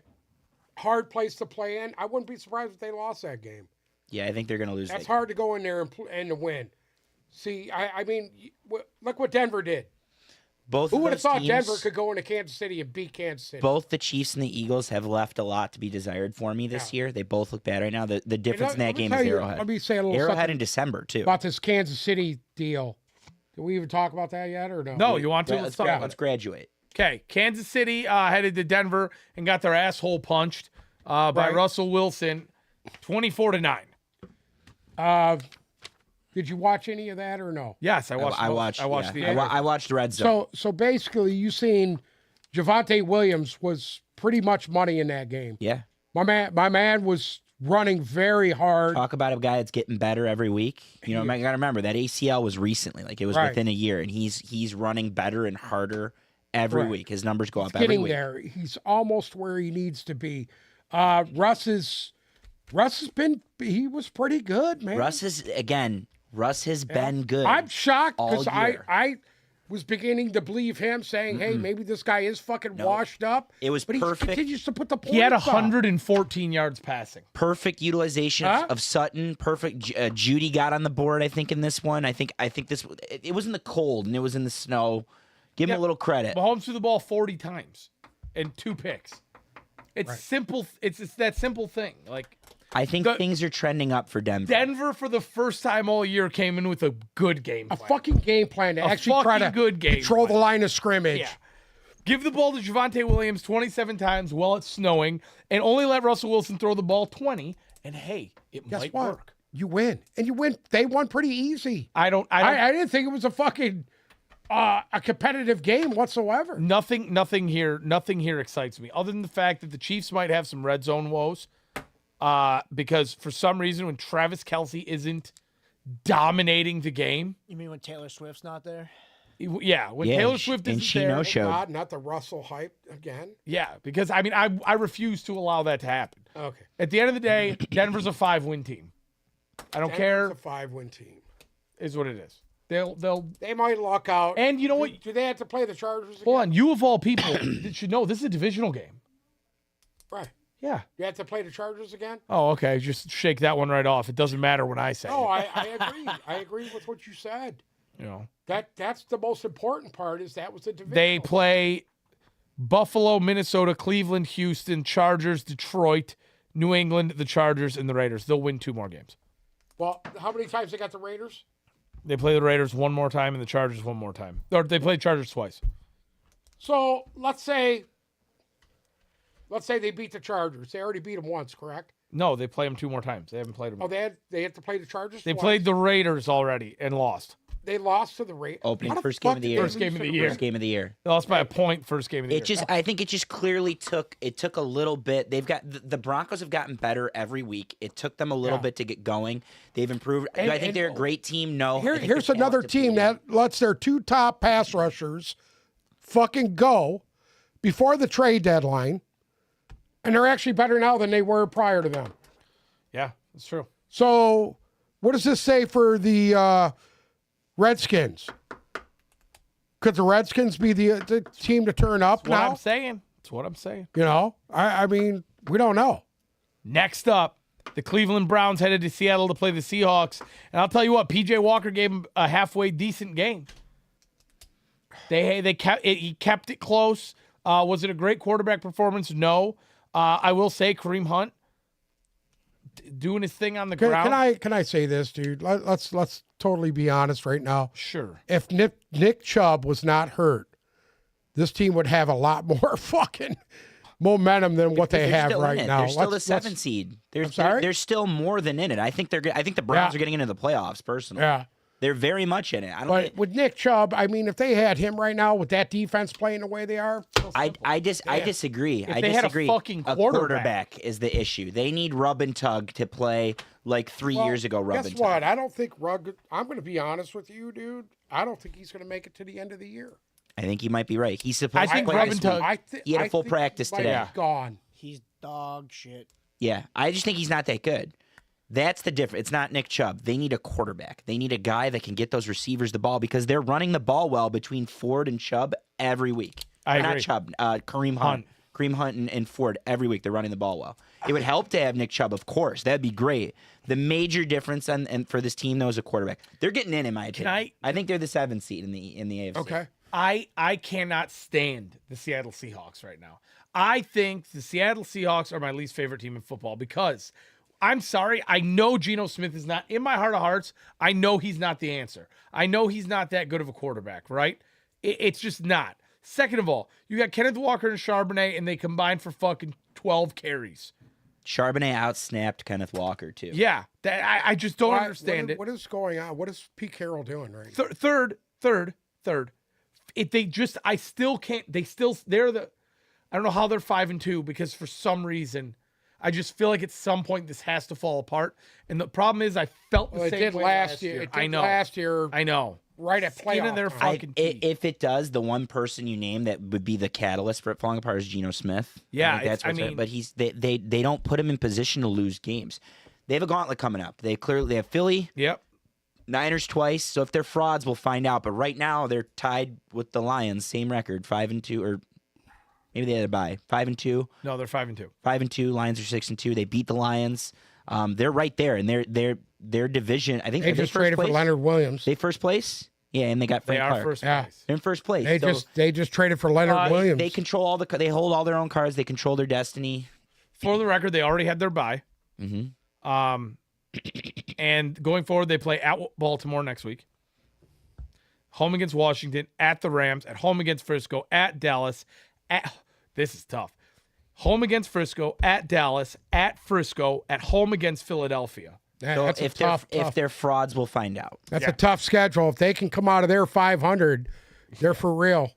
I just can't stand them. I can't stand them. Quick shout out to Angie. You've been blowing up the chat the entire time. We appreciate you. Yeah. The Leonard Williams trade. You want to know what I think of Pete Carroll's success? I just, you know what? I dislike him as a human being. He's fucking an asshole. That's what I think of Pete Carroll. Is he fucking an asshole or is he an asshole? Yeah, he's a two-faced, because everyone loves fucking lying asshole. What did he lie about? Sorry? What did he lie about? Oh God! Don't go here. Yeah. Don't go here. Don't even go there. Tune in next week. We can. Yeah, you guys can finish up. Call Cam Chancellor and ask him. He'll tell you. Oh, okay, got it. Contracts. Yeah, I got you. Motherfucker. Should I go on to the next game, or you got to Called No, go Doug ahead. Baldwin. I'm good. Doug Baldwin? See what Pete Carroll lied about. Baltimore headed to Arizona to play the Cardinals. Baltimore came out on top in a close game, 31-24. Arizona with 17 fourth-quarter points to make this one Yeah, it at was. least somewhat respectable on the It wasn't as scoreboard. close as the score, but that doesn't mean the Cardinals didn't play them extremely tough, like they've been doing. Especially in the every week. second half, they did. Yeah, I'm excited to see what Kyler Murray does. He might play this week finally. Big Gus, Oh, 19. I heard that Clayton Tune is the guy playing this week. Well, if Murray's not physically ready. Right. Clayton Tune. I would be assume the that he's guy. ready. I don't think they would have got rid of Dobbs I don't think they would have got rid of Dobbs either Yeah, if Murray wasn't playing. I think Murray's Right. going to play. I agree. Gus Edwards, 19 for 80 and 3 touchdowns in this game. Mark Andrews, 4 for 40 and a touchdown. Lamar Jackson, 18 for 27, 157 yards and a touchdown, as well as 17 yards on the ground. Josh Dobbs, 25 for 37, 208 yards, 2 tuds, 2 picks. And Amari DiMercado, 20 for 78, and Josh Dobbs ran one in as well. Trey McBride, the big tight end that Uncle Sam now has in his flex spot, 10 receptions, 95 yards, and a touchdown. What a day for Trey McBride. Now, Yeah, but that was with Dobbs. yeah, he's got a new quarterback coming in now. New quarterback coming. Might not even look his way. All right. I think this is one that everybody's been waiting for here, so you can just let it go. Cincinnati headed to San Francisco. Cincinnati punched Brock Purdy's ass cheeks 31-17. There's a couple stories here, in my opinion. Go. The first is obviously, I think I don't know if they're going to win the division, but Burrow looks like Burrow. Oh, real quick. I think the Bengals right now, the way that they're looking, they're back. Bengals are back. I'll give it to you. I think the biggest issue, and we talked about it earlier, San Francisco's defense is not the San Francisco's defense right now, to the point where Kyle Shanahan, who's their D coordinator? Kyle Shanahan's been talking to him to get Jack Del Rio.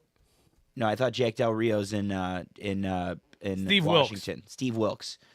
Kyle Shanahan's talking to him. They're on their bye right now, and he's trying to get him out of the booth and onto the field going forward.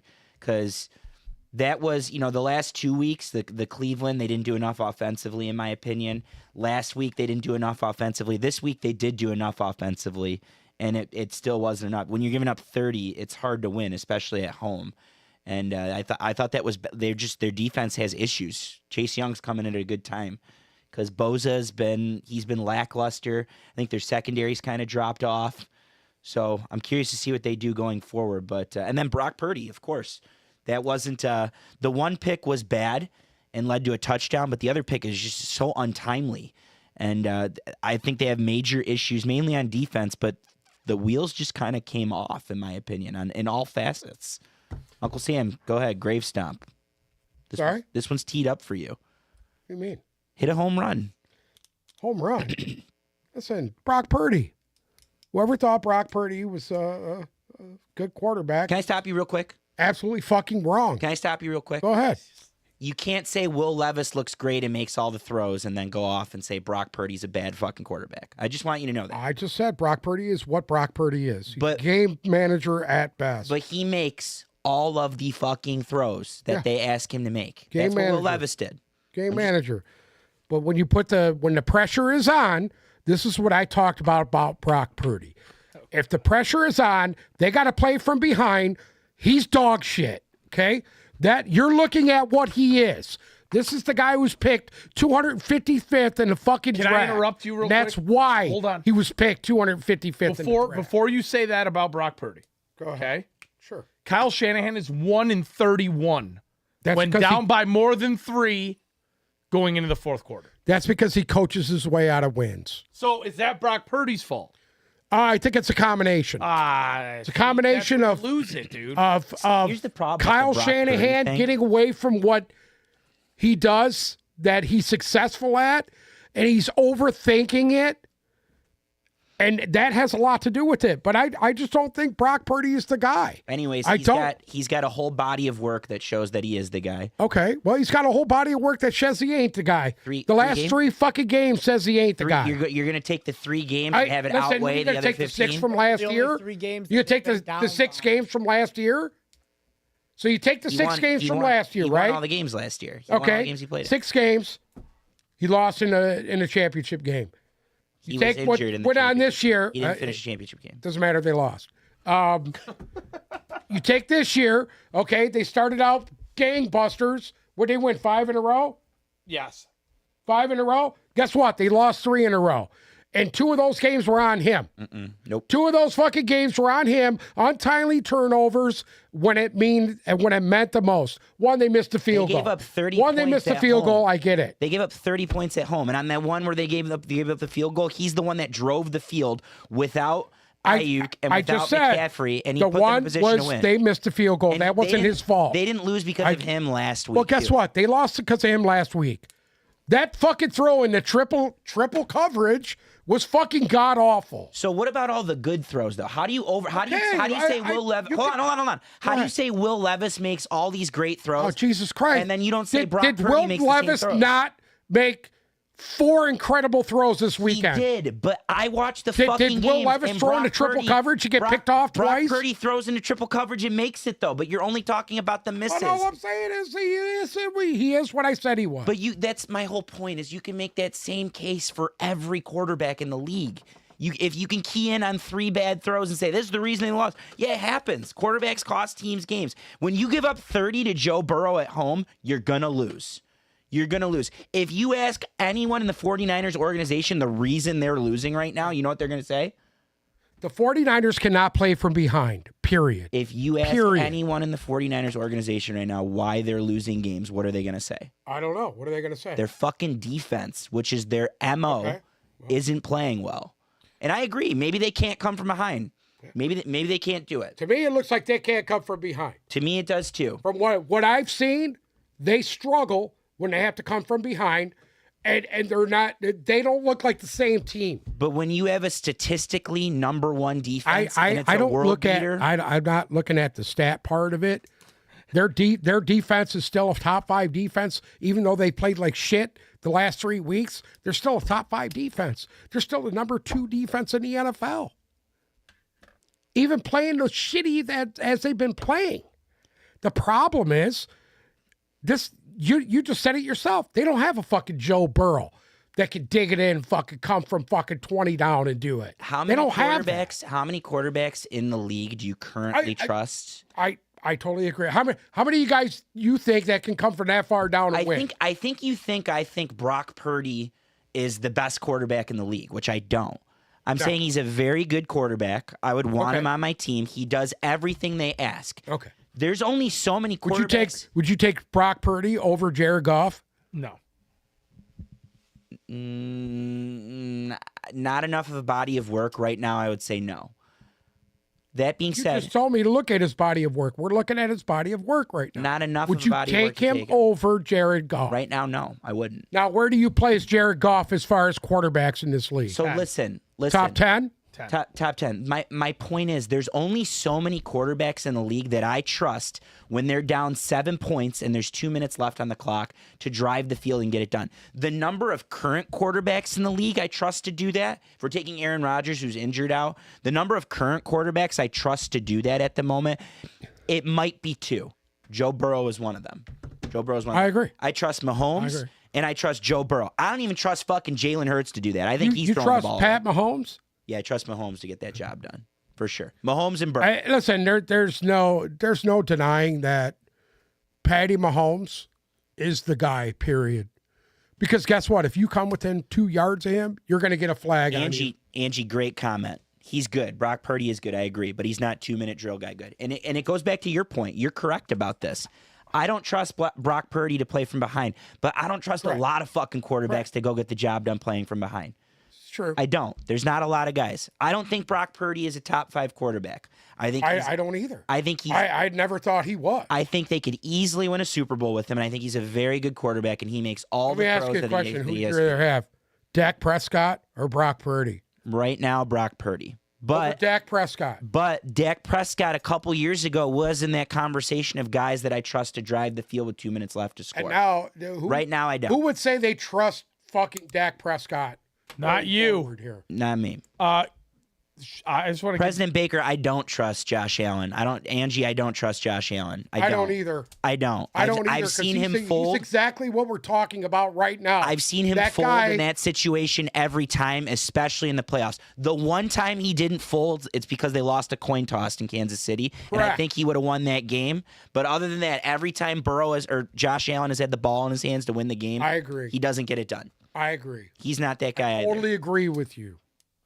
Totally. What were you gonna say? I was going to say I thought Cincinnati's defense played really well this game. They did. I guess that doesn't really They matter. did. I guess what I'm talking about.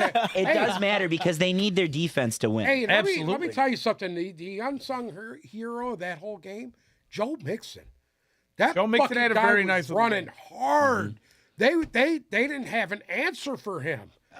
Burrow's best games he or was running their over- best situations have come when Mixon has been running Right. If well. Mixon's on, they're on. That's it. It's the same as Jared Goff. If you can unlock play action and you can get the Right. ball down to Higgins and you can dump it off to Jamar Chase, that's really good news for Joe Burrow. Jamar Chase is the real thing. All right. He's another guy that's. Listen, we're going to get this game done and the outro done in under 3 minutes. Let's do it. And keep this episode under 2 hours. The Chicago Bears headed to SoFi State. What'd you say? There's no way. The Chicago Bears headed to SoFi Stadium to play the Chargers, and they got their asshole punched by the Chargers 30-13. Titty Badgent looked just fucking. It was bad. It was You bad. know what? Titty Badgent. I feel bad for the kid. You It's feel bad for obviously Titty? This is He- going to take 3 minutes right here. From last week to this week, my God, what happened?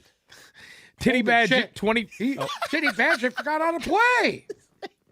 Titty Badgett, 25 for 37, 232 yards, 2 picks, and a 62 QBR.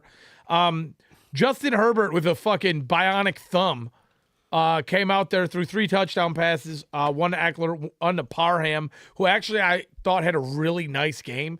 Donald Parham, 4 for 43 and a touchdown, but he earned those 43 yards. Simi Fihoko had a touchdown reception in this game. That sounds like a wine. Simi Fihoko. Yeah. Yeah. Outside of that, I don't think there's anything realistically to talk about Another for theme, the Bears. Another theme this week. This win for the Chargers said more about how bad the Bears are. Yes, and how good agree, the Chargers are. 1,000%. I want to see the Chargers put together a good performance against a good team. Austin Eckler had 15 rushing yards. Once again, Brandon Staley. You too. I know, Brandon I- Staley You and rolls I had in. good weeks. We You go shot back for and look at Titty the tape. Badgett. I was trying to Yeah. beat Titty Badgett. I was trying to get him to win too. I took him. I Titty still Badgett. think the clock's ticking on Brandon Staley. What's their outlook right now? I know there's got a good team, a bad team. Hold on. One Hold on. of the So they're Lions. 3-4 right now, and then they play at the Jets, That's a tough game. at home against Detroit, Tough game. at Green Bay, We'll call it a tough game. at home against Baltimore, Extremely tough game. at New England, They could win that one. at home against Denver, They can win that one. I don't know though. It's tough. at the Raiders, Winnable. at home against Buffalo, Tough game. at Denver, Call it Tough game. at Kansas City. Tough game.